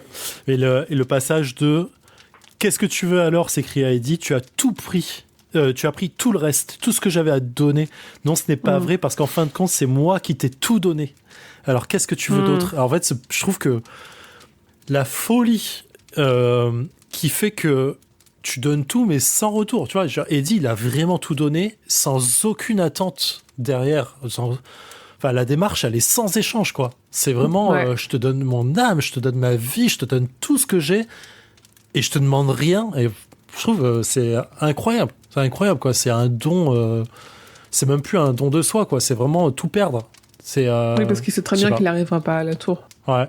Et juste, tu vois, il a abandonné son addiction, il a abandonné sa vie, il a abandonné son frère, il a abandonné tout pour essayer pour la tour, quoi. Pour Roland et pour la tour à travers lui, quoi. Je trouve incroyable. Ouais, et je me demande si Susanna était pas là, est-ce que Roland et la tour suffirait? Est-ce que Eddie serait encore là? Est-ce qu'il serait là aussi longtemps? Je sais pas. Je crois qu'il le... Alors, je sais plus quand c'est ce qu'il le dit, mais je crois qu'il le dit sur la plage. Je crois que c'est dans le passage avant, hein, que maintenant il est engrainé, hein, il est accro à la tour. Oui, mais est-ce qu'il serait arrivé jusque-là? Est-ce qu'il serait arrivé jusqu'à faire le rêve qui fait qu'il est complètement accro? Je sais pas.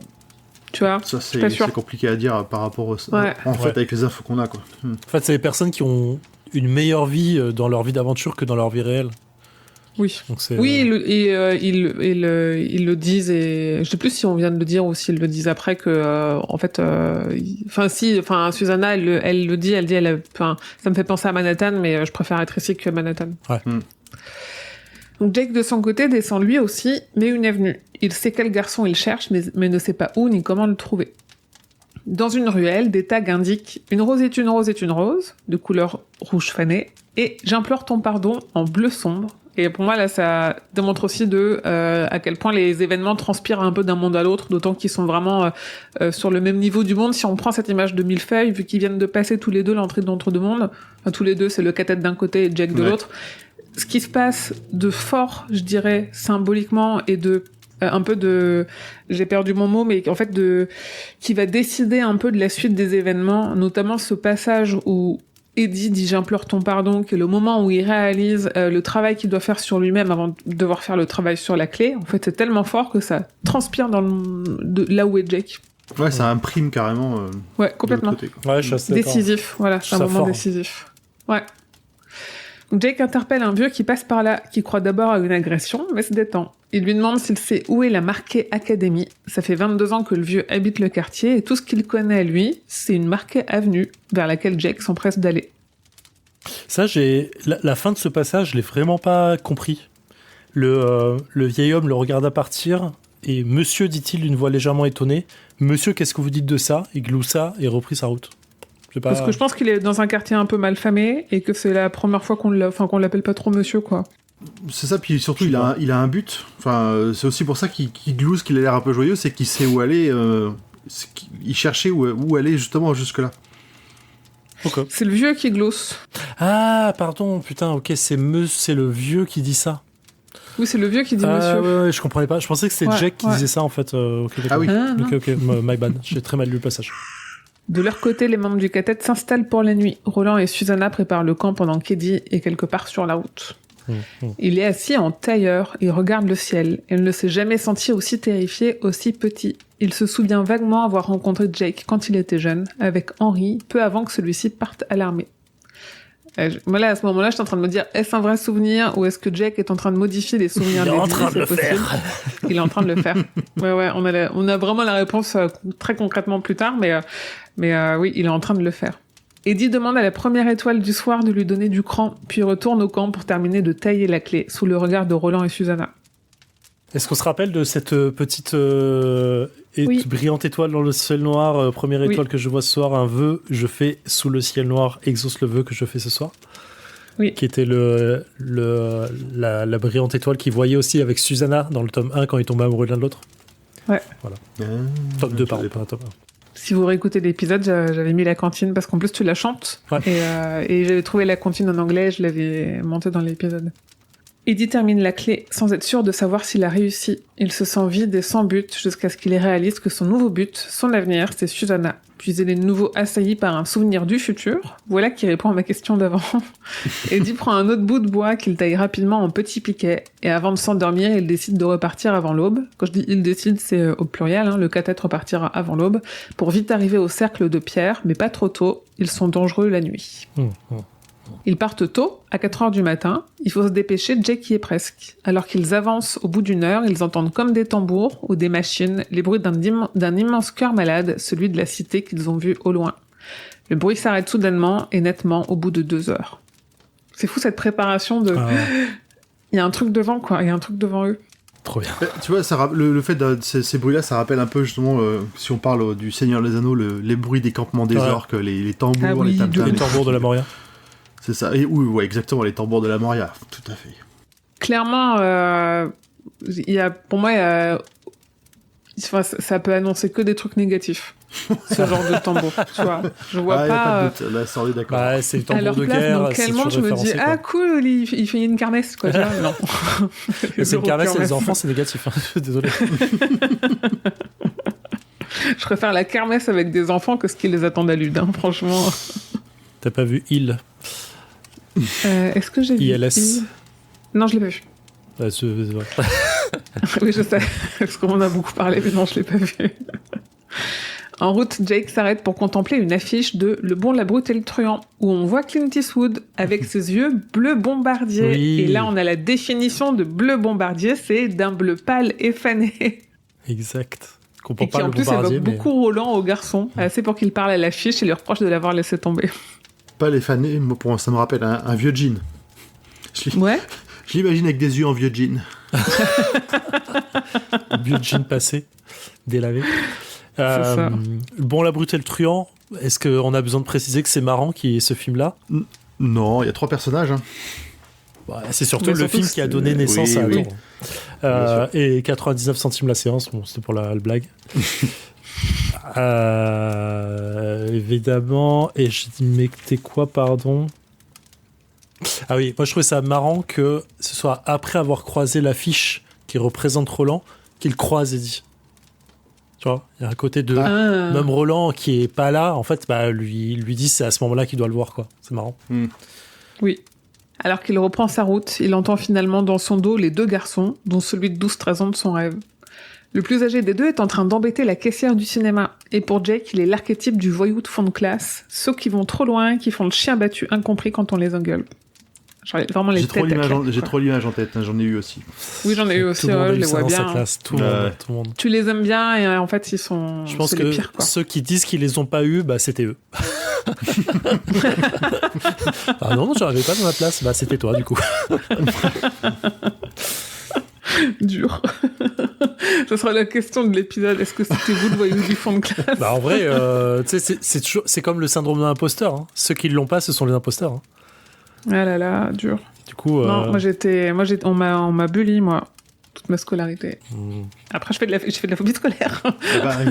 Étonnant, dis donc. Étonnant. En fait, je me suis demandé, parce qu'à la fin du passage 21, il le décrit bien, King. Il dit, ça aussi, ça colle au personnage. Les types comme Henry poussaient toujours leur plaisanterie bête un peu trop loin. puis prenait un air blessé et incompris quand il les engueulait, ce que tu disais.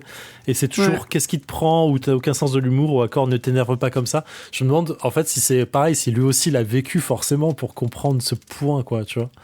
Incroyable.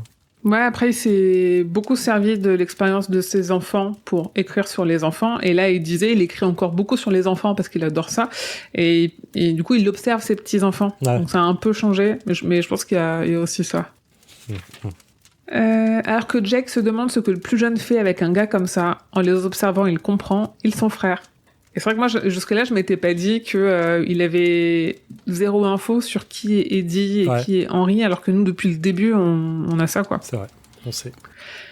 Jake avance, les précédents sur l'avenue. Il se fait discret, il ne sait pas pourquoi, mais il ne faut pas que le plus jeune se souvienne de lui. Et est-ce que c'est parce que... pourquoi, en fait ? Si Jake et Eddie se croisent à ce moment-là, est-ce que ça fait des interférences dans le cours du temps, ou c'est...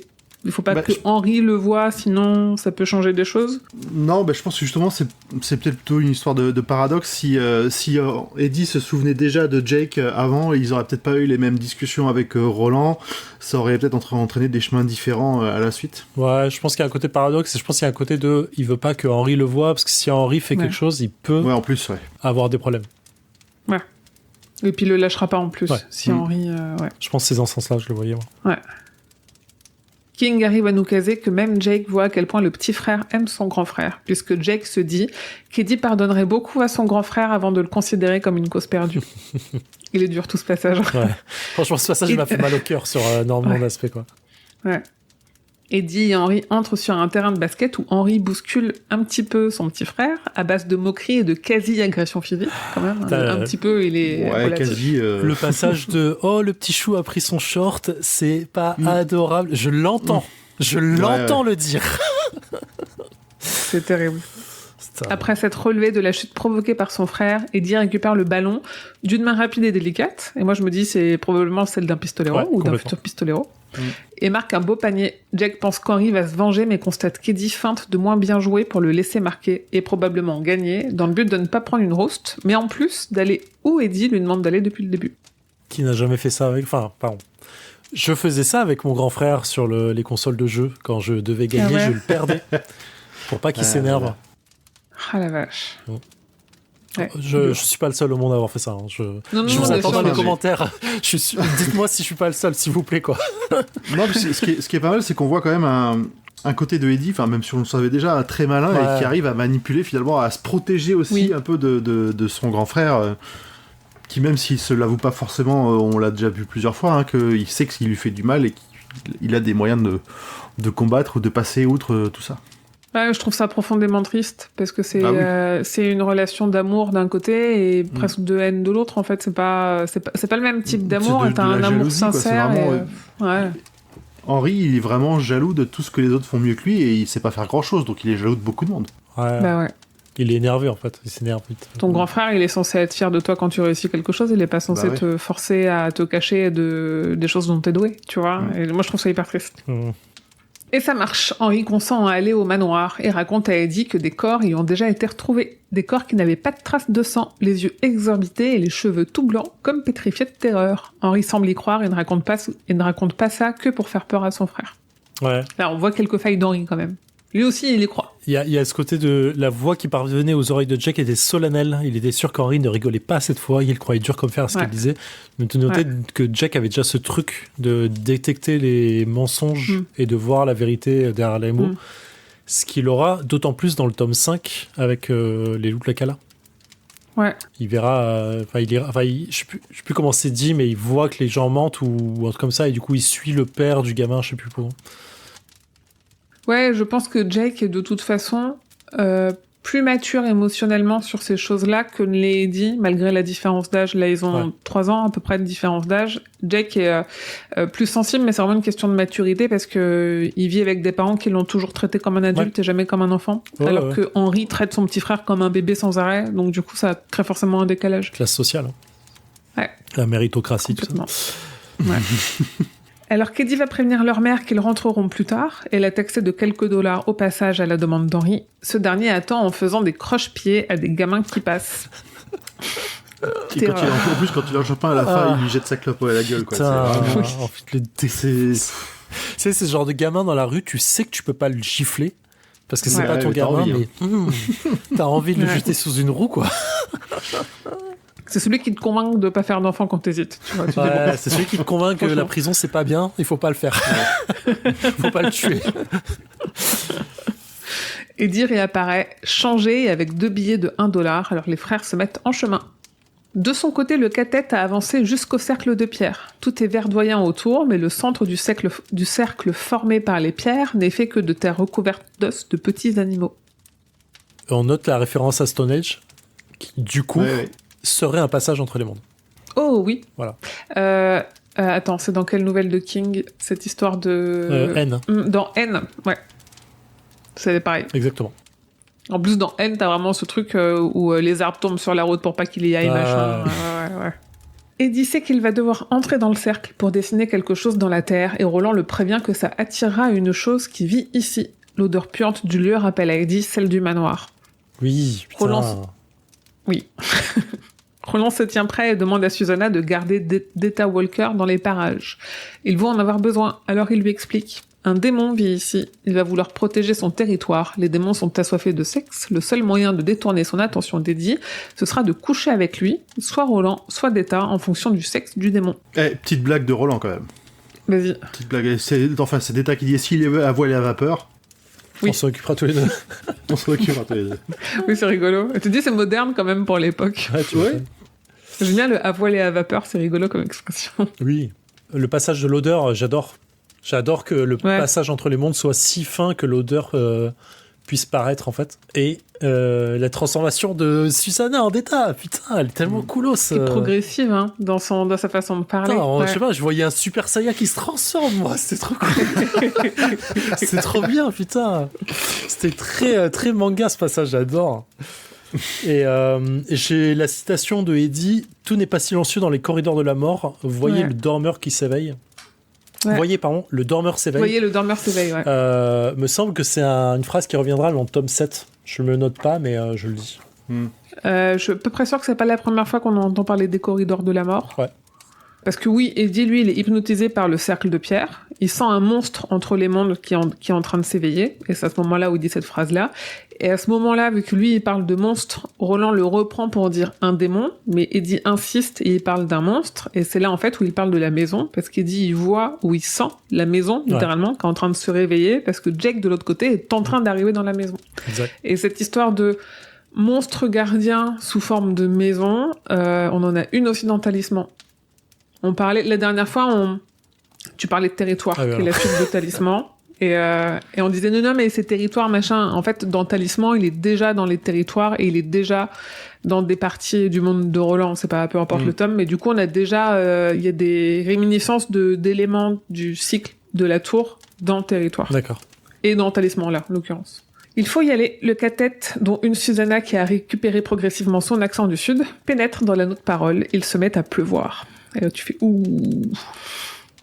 De son côté, Jake est arrivé devant la maison qu'il a déjà vue en cauchemar. Il sent que la mort l'attend entre ses murs, mais qu'il doit tenter de passer la porte dont il a la clé. Sinon, c'est la folie qu'il guette. Le manoir est vieux et abandonné, mais les vandales l'ont laissé tranquille. Pour cause, la maison est vivante. Jake le sent. Il est terrifié à l'idée d'entrer, mais la voix de Roland l'appelle. Poussé par son frère, Eddie aussi a peur et demande à son frère de rentrer. Ce dernier le traitant de fillette, tout en dissimulant tant bien que mal son propre trouble, finissant quand même par admettre qu'il ne rentrerait pas dans cette maison, même pour $1 million. J'aime beaucoup la description de la maison de « Affaissé sous la chaude lumière, revenant de pierre et d'ardoise surgissant d'un dépotoir désolé. Elle évoquait un chien méchant faisant semblant de dormir. Son avant-toit ressemblait à un front plissé de colère. Les planches de sa véranda étaient rugueuses et gondolées. Des volets jadis verts pendaient de guingois de part et d'autre de fenêtres béantes, d'antiques rideaux y pendouillaient encore tels des lambeaux de peau morte. En fait, c'était le visage de la maison. On fait tout ça, en fait. Tu sais, quand tu vois une voiture de face, c'est les phares, c'est les yeux, t'as un sourire, t'as un truc. Oui. Je trouve ça trop cool qu'il arrive à le décrire et à lui donner vivant une forme de maison vivante. Est-ce que vous aussi, quand vous étiez gamin, là où vous avez grandi, il y avait une maison comme ça un peu où les gamins s'amusaient à raconter des histoires? Bien sûr. Je suis rentré dans cette maison. J'ai fait aussi, mais sauf que c'était quelques années après le premier, comment ça s'appelle Confinement. Ah merde, le film qui fait peur, là, Blair Witch. Ah oui. Et il y avait une cave où il fallait descendre dedans. Ah bah, je peux t'assurer qu'on a fait 2 marches sur cette cave, on a descendu 2 marches et après on s'est barré en courant. Ouais, dans mon village, il y avait un hôtel qui avait été abandonné, muré et tout. Et on s'était infiltré dedans en fin d'après-midi, début de soirée. On avait fracturé la porte, le truc, et on était rentré dedans en fait. Et ouais, bien sûr, tu flippes ta race. Mais c'était fun, c'était vraiment très fun pour le coup. Ah ouais, pas le même définition du fun. Mais... Sur le moment, En vrai, sur le moment, j'étais assez excité, quoi. J'avais peur, mais j'étais assez excité à l'idée de rentrer, de grimper les marches, d'aller au premier étage et tout. Le seul truc qui me faisait peur, c'est si l'étage s'écroule ou si je marche d'un trou et que je tombe, quoi. Vraiment, ça me faisait flipper. Mais c'était trop cool. Écoute, moi, cette semaine, je me suis fait mal parce que j'ai couru dans un garage que je connais par cœur parce que la lumière s'est éteinte. Je suis dans le noir dans un garage, ça va pas du tout. Mais non, mais je comprends. Je comprends l'excitation de se faire peur, mais ouais, dans des maisons et tout. Moi, je l'ai fait dans une casse de nuit. Oh, tellement cool. Avec mon premier petit copain. Il avait une voiture. Moi, il était à la fac et j'étais au lycée. J'avais pas encore de voiture. Il avait une voiture. Et à la casse, je sais plus où, vers chez nous, en fait, on allait chercher des trucs sur les bagnoles dont il avait besoin pour bricoler la sienne. Et en fait, moi, je passais devant les voitures en me disant, il y a certaines voitures qui étaient tellement amochées, tu te dis, mais il y a des gens qui sont morts dans cette voiture-là. Il y a eu des moments qui étaient trop cool. Ne faites pas ça chez vous, évidemment. Hein, des moments qui étaient trop cool où du coup on avait trouvé, je sais plus, des grandes barres en fer ou quoi, où du coup j'ai pété des pare-brises de voiture. Et ça, c'est cathartique, tu vois, de casser quelque chose. Et d'autres moments où tu flippes parce que t'entends un chien aboyer et tu cours jusqu'à la grille. En fait, c'était un chien dans une maison qui était un peu plus loin. Mais les casses de nuit, c'est assez impressionnant aussi. Eddie et Henry rentrent chez eux à leur routine réconfortante pendant que Jake reste seul avec sa solitude et sa terreur. Alors, le truc de cet aller-retour que font Eddie et son frère jusqu'à la maison, parce qu'ils arrivent devant la maison et ils repartent, en vrai. C'est tout ce qu'ils font. Ouais. Ils rentrent à peine dans le jardin, ils se barrent. En fait, j'adore que cet aller-retour des frères Dean n'est fait que pour guider Jake. C'est que pour que Jake arrive à trouver cet endroit-là. C'est-à-dire que même Eddie, sans le savoir, devait le guider dans son temps passé, en fait, pour pouvoir faire en sorte que Eddie du futur le retrouve et le fasse passer. Et je trouve ça assez cool comme idée. Et du coup, je me suis posé la question de combien de fois tu vas quelque part et tu n'y vas pas. Combien de fois ça t'est arrivé d'aller au ciné, de voir que le film ne passait pas ou que le truc, et tu repartir chez toi. Et je me dis, est-ce qu'à un moment, t'as pas guidé quelqu'un sans le savoir vers un endroit où il devait aller, tu vois? Et ça m'a mind-blow de ouf. J'étais en mode, waouh, putain, c'est trop bien! Genre, te dire, quand je vais dans ma cuisine et que je sais plus pourquoi je suis, que je retourne dans ma chambre, je suis en train de guider quelqu'un dans ma cuisine. Non, ça, faut consulter, ça. On dirait mon fils. Non, mais ça vous est jamais arrivé d'aller quelque part, de faire un trajet et au dernier moment de pas pouvoir y aller, de XY, tu dois rentrer chez toi, t'as oublié un truc, et tu te rends compte que... Non, t'as la flemme, ouais. Des fois, je fais des trucs, je me dis, bon, en fait, j'ai pas envie de faire cette boutique-là, et je fais demi-tour et je fais un autre trajet, quoi. Côté Catette, quelque chose approche. Roland et Susanna se tiennent prêts à protéger Eddie qui dessine sur le sol à l'aide de son bâton pointu. Le tonnerre gronde quand le démon entre dans le cercle, et alors qu'il se précipite sur Roland, Susanna réussit à faire diversion avec son « naissance féminine », je cite. Elle se laisse violer en conjurant Eddie de se concentrer sur la tâche que lui doit accomplir, alors il dessine une porte. Pas très fan de ce passage.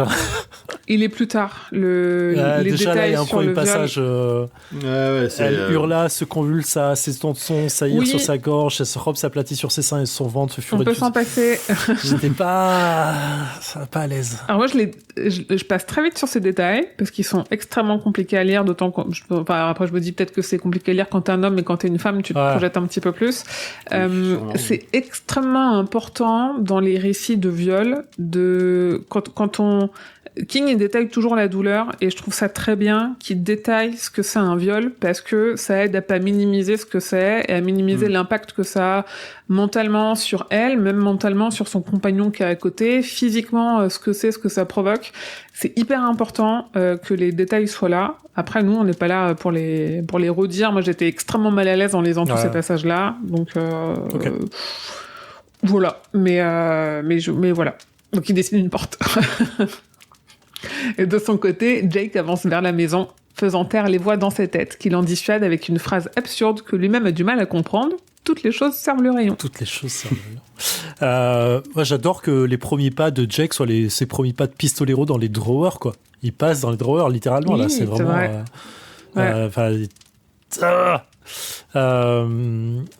Alors, attends, j'avais quoi ? Les premiers pas du pistolero ont été faits dans les drawers, là où il y avait la rose, parce que c'était aussi des drawers.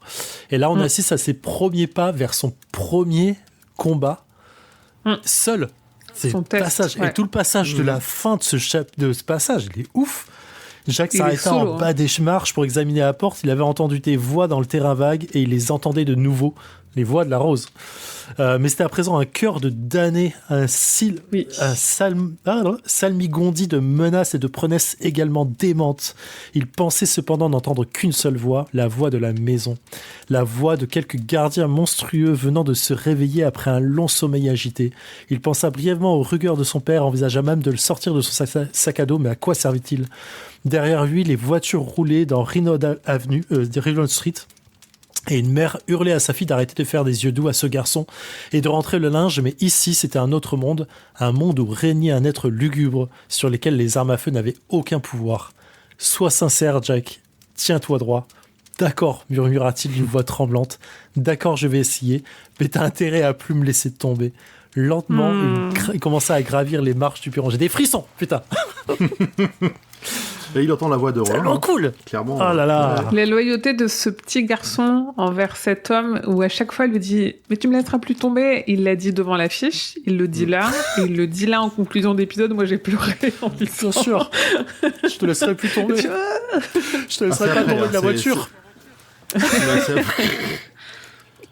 Mais non, mais c'est ce truc de tous les enfants qui ont vécu des choses difficiles. Enfin, moi, j'ai un passé extrêmement compliqué avec mon père, et à chaque fois que ça se passait mal, j'y retournais en me disant cette fois-ci ça se passera bien. Et c'est la même chose en fait. Et nous là, on a une affection envers Roland parce qu'on sait que c'est différent de nos pères alcooliques et violents et je sais pas quoi. Mais cette mécanique là de ok, d'accord, cette fois-ci, je te prends la main, on y va, mais tu me laisses pas tomber. Et l'expérience dit que si, il va te relaisser tomber, mon gars, mais écoute, vas-y. C'est marrant. Tire voir un psy, comme nous tous. Toute la fin du chapitre est autour de ça. Hein. Oui. Oui, parce que oui, on en reparlera. Dans pas longtemps. C'est ça. En pénétrant dans la maison, Jake récite un vers d'un poème de T.S. Eliot. Je te montrerai ton effroi dans une poignée de poussière. Qui est, rappelons-le, le titre de toute cette partie-là. Je te montrerai quelque chose qui n'est ni ton ombre au matin marchant derrière toi, ni ton ombre le soir surgit à ta rencontre. Je te montrerai ton effroi dans une poignée de poussière. C'est tellement puissant. Ouais, c'est beau. À l'intérieur, tout est délabré, et sur le sol gisent des petits os, ceux d'animaux ou pas. En s'avançant doucement, il a la conscience aiguë de ne déjà plus être dans son monde, mais pas encore tout à fait dans l'autre. Ceci était l'enfer qui séparait les deux mondes. Tellement cool, l'idée d'une espèce d'ambassade qui est dans chaque monde, qui représente l'entité des autres mondes, non ? Ouais. Putain, c'est fou. Comme une espèce de bulle, un espace, c'est ça, un espace, une dimension parallèle. Ouais, parce que t'as d'autres moyens de passer sans passer par là. On l'a vu, ils ont pris des portes où t'avais pas besoin de rentrer dans cette maison-là. Côté Cathette, on nous raconte une partie du passé d'Etta Walker qui aimait chauffer les culées de cul blanc et les laisser en plan, ce qui lui a valu plusieurs agressions, mais jamais de viol, jusqu'à aujourd'hui en tout cas. Elle ne peut pas se défendre, elle souffre, et donc là c'est ce que je disais, je vais nous épargner les détails de son viol. Et pour la première fois, Etta Walker sent qu'elle perd, mais c'est son rôle à jouer, entre guillemets, dans le tirage de Jake. Donc là on est vraiment en train de piocher Jake. Ouais. Roland est à ses côtés. Il lui dit de ne pas résister, sinon elle mourra. Alors elle se détend, réussit à adopter une stratégie différente. Il ne va pas la violer, c'est elle qui va le baiser. Car après tout le sexe est l'arme de ce démon, mais aussi un peu celui d'Etta. Enfin, celle de D'Etta, son arme. C'est la faiblesse du démon, c'est trop bien. Oui. T'as ça, le c'est shonen, quoi, tu vois.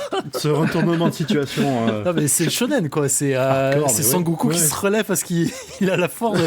Ouah, c'est trop bien! Ouais, elle n'a pas le choix. En fait, c'est la force de détail. Il n'y a que Deta qui peut réussir à Ouais. retourner une situation comme ça. C'est impossible sinon. C'est impossible. Avec ce qu'elle vit. Jake sait qu'il doit trouver une porte fermée, la bonne porte, mais il sent une force se matérialiser dans la maison. Il vit littéralement l'enfer, une attaque d'araignée qu'il pousse un peu plus au bord du précipice de la folie. Un peu gros, mais, je cite, il s'agit d'une araignée dont le corps bouffi avait la couleur d'un hématome. Mordred, s'il vous plaît, sachant que la couleur d'un hématome, c'est du rouge foncé. Voilà, je disais ça. Non, Tu l'avais c'est du rouge foncé. tu l'avais chez toi, arrête. Ah bah non, pour moi un hématome c'est pas rouge foncé. Hein. Définition Google, mon gars, je suis allé Ah regarder ouais direct. Hématome, rouge foncé. Violacé, rouge foncé. Ouais. Ouais, j'ai dit que c'était gros en commençant cette phrase. Ah, très bien, j'accepte la définition d'hématome, pas de souci. Alors qu'il veut fuir, je cite, abandonner cette quête, il se trompe de direction et s'enfonce dans le manoir jusqu'à ce qu'il tombe sur une porte fermée avec un bouton doré sur lequel est inscrit le garçon. Oh bah comment va-t-il trouver la bonne porte? Oui, voilà, Jack a trouvé la bonne porte, elle a un trou de serrure. Alors moi, il y a un truc... Vas-y. Non, vas-y, Tout le monde a la main levée. Vas-y, je vous laisse. J'y vais. Moi, il y a un truc très intéressant là. Donc, la porte, elle a le garçon, comme les autres avaient le prisonnier et la dame d'ombre. C'est ce qui fait qu'on sait que c'est la bonne. Et en fait, il y a un point sémantique en VO qui est hyper intéressant parce que la porte, elle est dessinée. Donc, c'est-à-dire draw, comme drawing, comme Drawing of the Three, qui est le tome où Eddie et Susanna sont piochés. Donc, ils sont draw, c'est du drawing. Et Jack, lui, il est pas pioché dans le tome où drawing veut dire tirer une carte, mais il arrive dans le tome où drawing signifie littéralement dessin. Donc il arrive peut-être pas comme les autres, mais il est bel et bien draw / drawing Ouais. Ah, trop bien. lui-même. Et cette idée-là, on la retrouvera à la fin, parce que Susanna, elle repartira via une porte qui elle-même sera dessinée. Ouais. Trop bien. Bravo. Si c'est bon, je me souviens pourquoi j'avais levé le doigt tout à l'heure. non, je veux dire que en termes d'écriture, tout ce passage-là où Jake arrive près de la maison et rentre dedans, tous les chapitres deviennent de plus en plus courts, tout s'accélère. Franchement, je l'ai lu d'une traite et arrivé à la fin, quand on va y arriver, moi je suis épuisé. Je suis vidé, j'en peux plus. D'accord. J'ai souffert avec Jake, j'ai souffert avec Eddie. Oui. Je peux pas dire que j'ai souffert avec Susanna, même si tu c'est... peux, bien sûr, mais oui, on est dérangé par ce qui lui arrive. Ouais. Mais tu sors de là, t'en peux plus. Enfin, moi, j'étais au bout du rouleau. Ouais, ça marche bien. Moi, j'aime beaucoup l'effet de tout avant le garçon noté sur la porte. Jack se releva d'un bond sans cesser d'hurler. Il sentit dans son esprit quelque chose qui ressemblait à une corde tendue qui commençait à se rompre. Il supposa que c'était sa raison, et c'est à ce moment-là que son courage considérable finit par le trahir. Il ne pouvait plus supporter cette quête, quel que fût l'enjeu. Il se mit à courir, bien décidé à s'enfuir, comme si c'était encore possible et tout machin. On a un peu l'effet de Pennywise là-dessus. C'est-à-dire que la maison essaye de le rendre fou pour se nourrir de cette peur, en fait, de cette folie. Et du coup, je trouvais ça intéressant, parce qu'on parle de démon qui habite la maison, Pennywise qui fait aussi un peu cet effet-là de... Alors qu'au final, la maison, elle veut juste le manger. Pennywise aussi, il veut manger des gens, non? Oui. Enfin, à moins que je me trompe. Mais du coup, je trouvais ça intéressant que ça vienne un peu de la même entité, dans le sens, la même portée, quoi. Oui, et puis la maison se transforme de la même façon que Pennywise se transforme. Exact. La façon dont elle est décrite, ça ressemble vraiment à l'antre de Pennywise. Ouais. Ah oui, on l'a déjà dit, on dirait Neighbor Street de ouf. Ouais. De ouf. Derrière lui, ça gronde et la maison commence à se transformer. Un immense visage se forme dans le mur, puis des mains en sortent, et la créature de boiserie et de plâtre qui s'extirpe et se forme à la fois s'avance vers Jake. Alors qu'il s'enfuit, il fait tomber la clé, qui tombe entre deux planches et disparaît. Eddie sent que Jake est en danger pendant que Deta / Susanna maîtrise à peu près la situation, qui est toujours aussi terrible pour elle, mais quand même moins douloureuse. Le démon se débat, elle ne lâche pas, mais s'inquiète de ce qui lui arrivera quand elle lâchera. Roland aide Eddie en l'abritant, la pluie menace d'effacer la porte. Celle-ci est plus petite que celle de l'autre côté, mais suffira à le faire passer si les clés fonctionnent. Il dessine aussi le bouton de la porte, la serrure, et écrit « Le garçon ». À l'instant où il a terminé d'écrire, la porte s'assombrit et un ray de lumière luit à travers la serrure. Eddie regarde par le trou, qui regarde au sol, sous les pluies battantes, et voit Jake en train de tirer sur une latte de parquet alors qu'une créature lui fonce dessus et lui hurle de se dépêcher. J'adore le garçon quand il trouve le timing du cas, tu vois. Ouais. Il est devant sa porte, il dit il manque un truc, je sais pas quoi, et t'as Susanna qui dit alors mon garçon, ah oui c'est ça garçon, oui. Le timing du cas, trop bien. Oui. Oui, et tu te dis ils se servent tous les uns les autres. Ah, c'est un cercle quoi, tu vois. Ouais. De son côté, Jake tente en effet de récupérer la clé alors que le gardien continue d'émerger. Littéralement, les débris se rassemblent un à un pour former la créature qui se traîne jusqu'au garçon. Alors qu'il entend Eddie de l'autre côté de la porte, qu'il n'avait cessé de chercher depuis le jour où il n'avait pas été écrasé par une voiture. J'aime bien cette idée-là. Jake réussit à casser une des lattes au-dessus de la clé. À l'extérieur du manoir, je cite, un fracas de murs qui s'effondre et de poutres qui se brisent. Paralyse de peur les personnes qui se trouvent autour. Et j'ai l'impression dans un rayon quand même assez étendu. Pour juste une maison en bois, quoi. Bah oui, ça fracture le sol et tout. Ouais. En fait, je trouve ça intéressant que, contrairement à Pennywise dans ça, ici, tout le monde voit ce qui est en train de se passer, mais choisit de l'ignorer. Un peu comme dans ce qui se passe dans les événements de ça, quoi. Les gens le voient, sont au courant, mais l'oublient, volontairement ou pas. Du coup, je trouve que...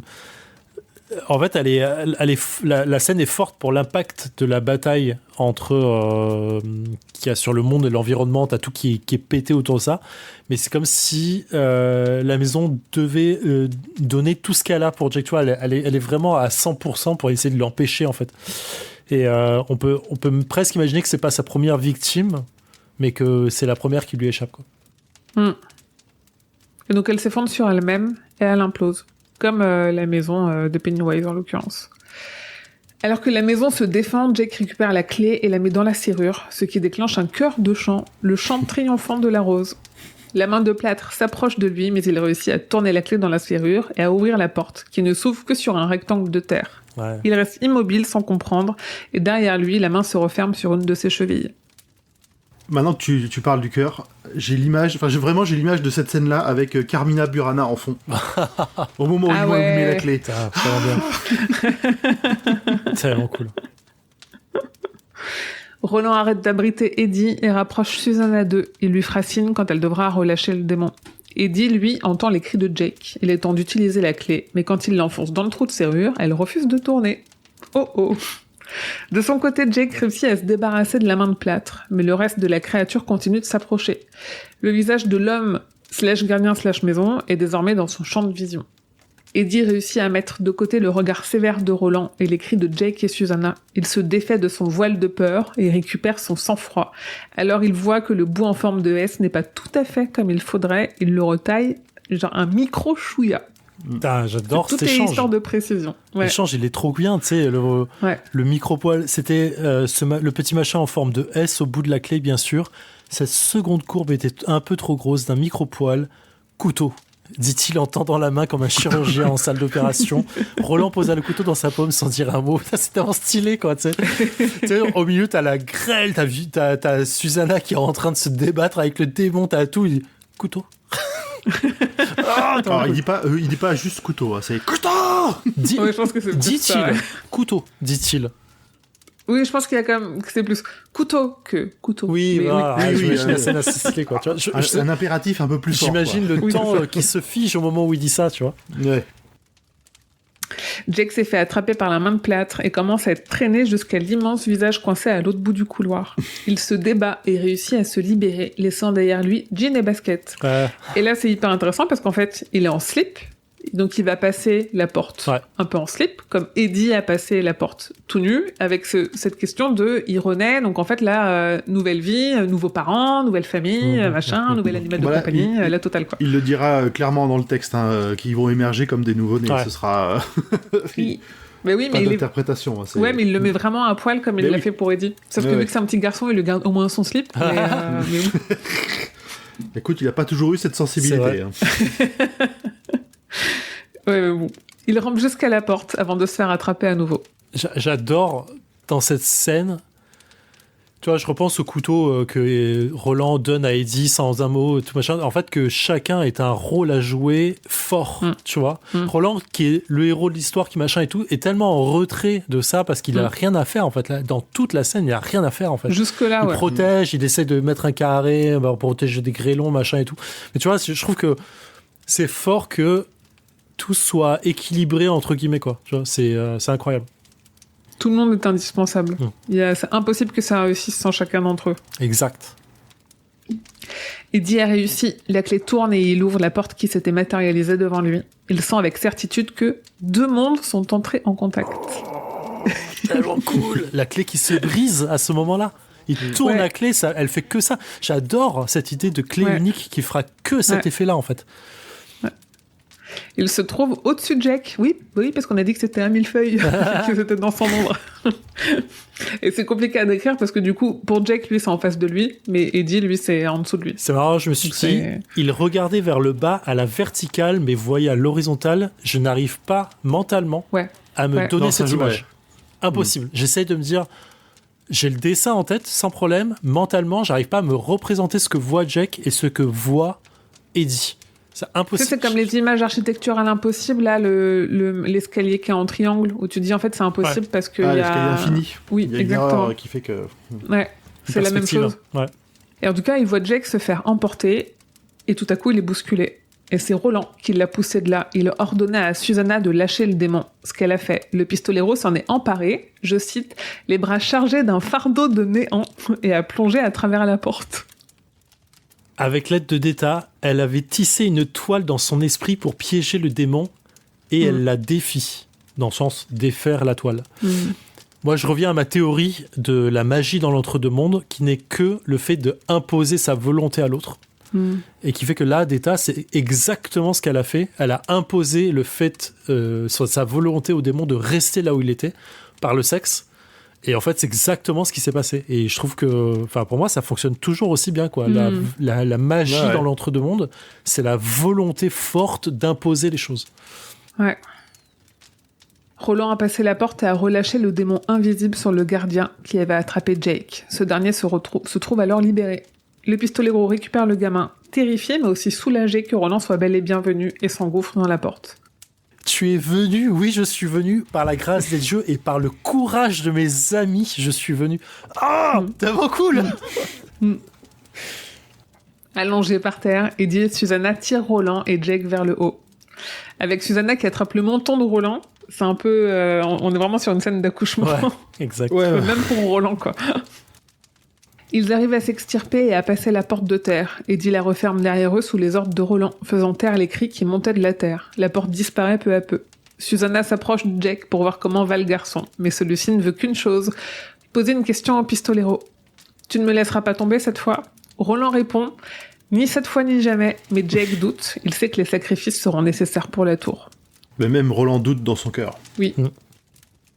Susanna va bien grâce à Deta. Eddie semble aller mieux qu'avant. Cette histoire a exorcisé la voix d'Henri. Jake, toujours en slip, demande à Susanna son nom et fait le lien avec la Susanna de Charlie le Chouchou. Nice. Il salue Eddie. D'une certaine façon, les deux se connaissent déjà.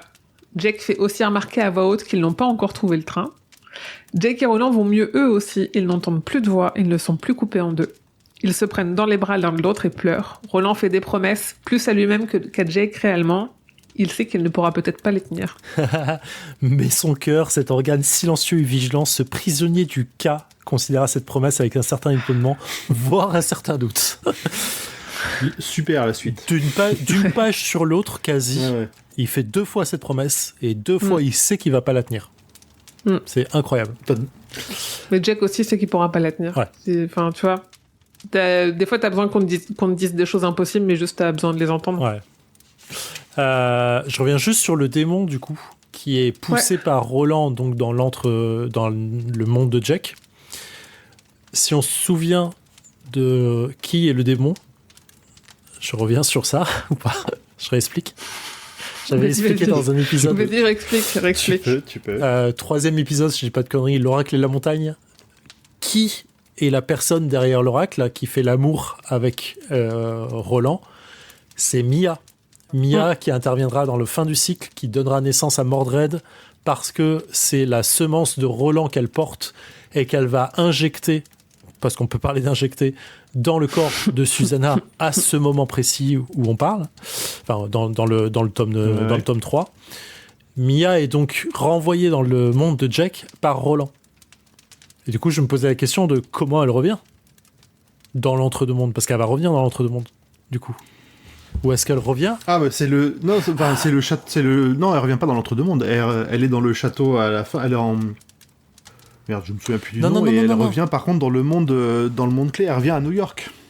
Oui, elle est à New York. Elle est dans ce monde-là, effectivement. Oui, c'est ça. C'est bon, j'ai rien dit. Ouais, c'est bon. C'est ce que j'avais dit. Ouais.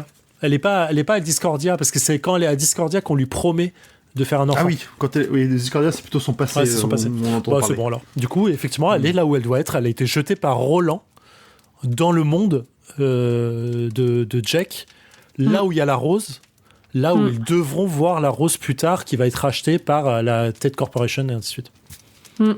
Voilà, tout est la boucle, le cas. Ouais. Et du coup, on est à la fin d'un chapitre, qui est presque, comme on le disait, qui pourrait être la fin d'un tome. Il y a un truc qui est hyper intéressant dans ce chapitre-là. Il y a une question qui est revenue souvent, mais parce que je me la pose tout le temps, c'est à quel point le cas, ils sont obligés de le suivre ou pas. Et je trouve que là, il y a une réponse qui est, le cas leur montre le chemin, et c'est à eux d'avoir le courage, à la fin, au bout du chemin, de faire ce qu'ils sont censés faire ou pas. Roland le dit très clairement à la fin dans ce que tu as cité, Zéphiriel, de grâce au courage de mes amis, je suis revenu. Et il y a ce truc de...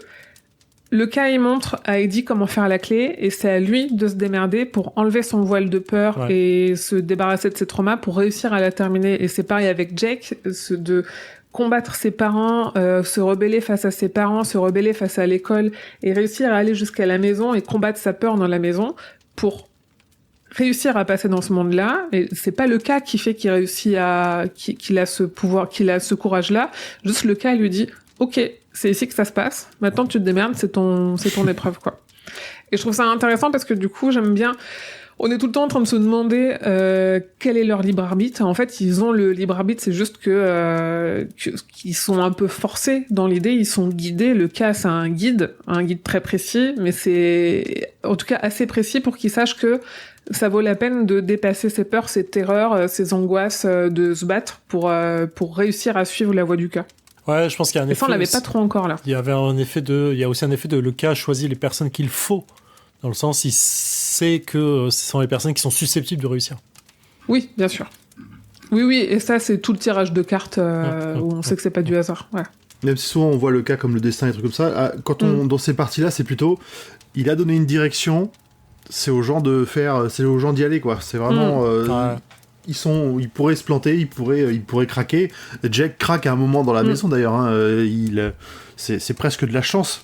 Le cas peut-être, qui intervient un tout petit peu pour l'aider à surmonter l'épreuve dans la maison, contre le démon.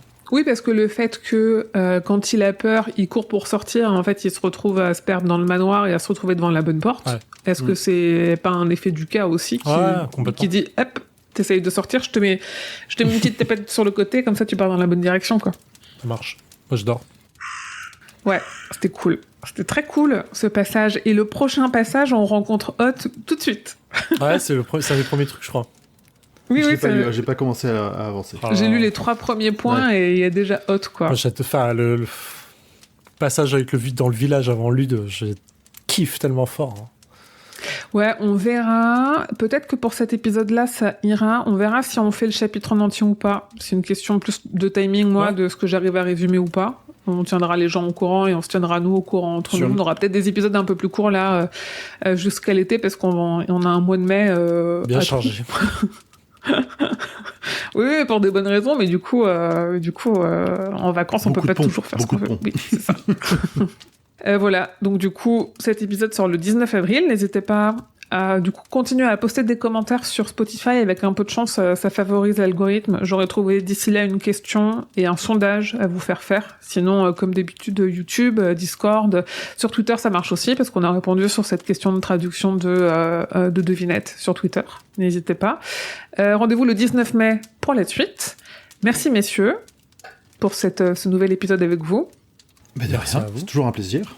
Et je vous souhaite que vos journées soient longues et vos nuits plaisantes. Et le double du compte pour vous.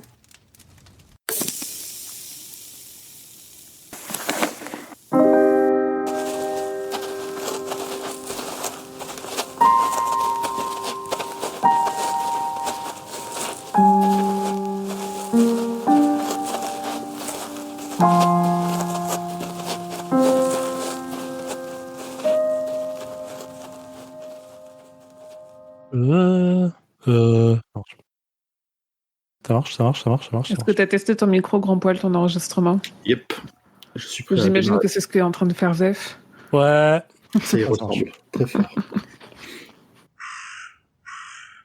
Allez, chers auditeurs et auditrices. Tu peux pas clap Pardon, j'ai pas clap. T'es parti. Ah, pas le time, hein. Pardon, 1, 2, 3 et après on clap. 1, 2, 3.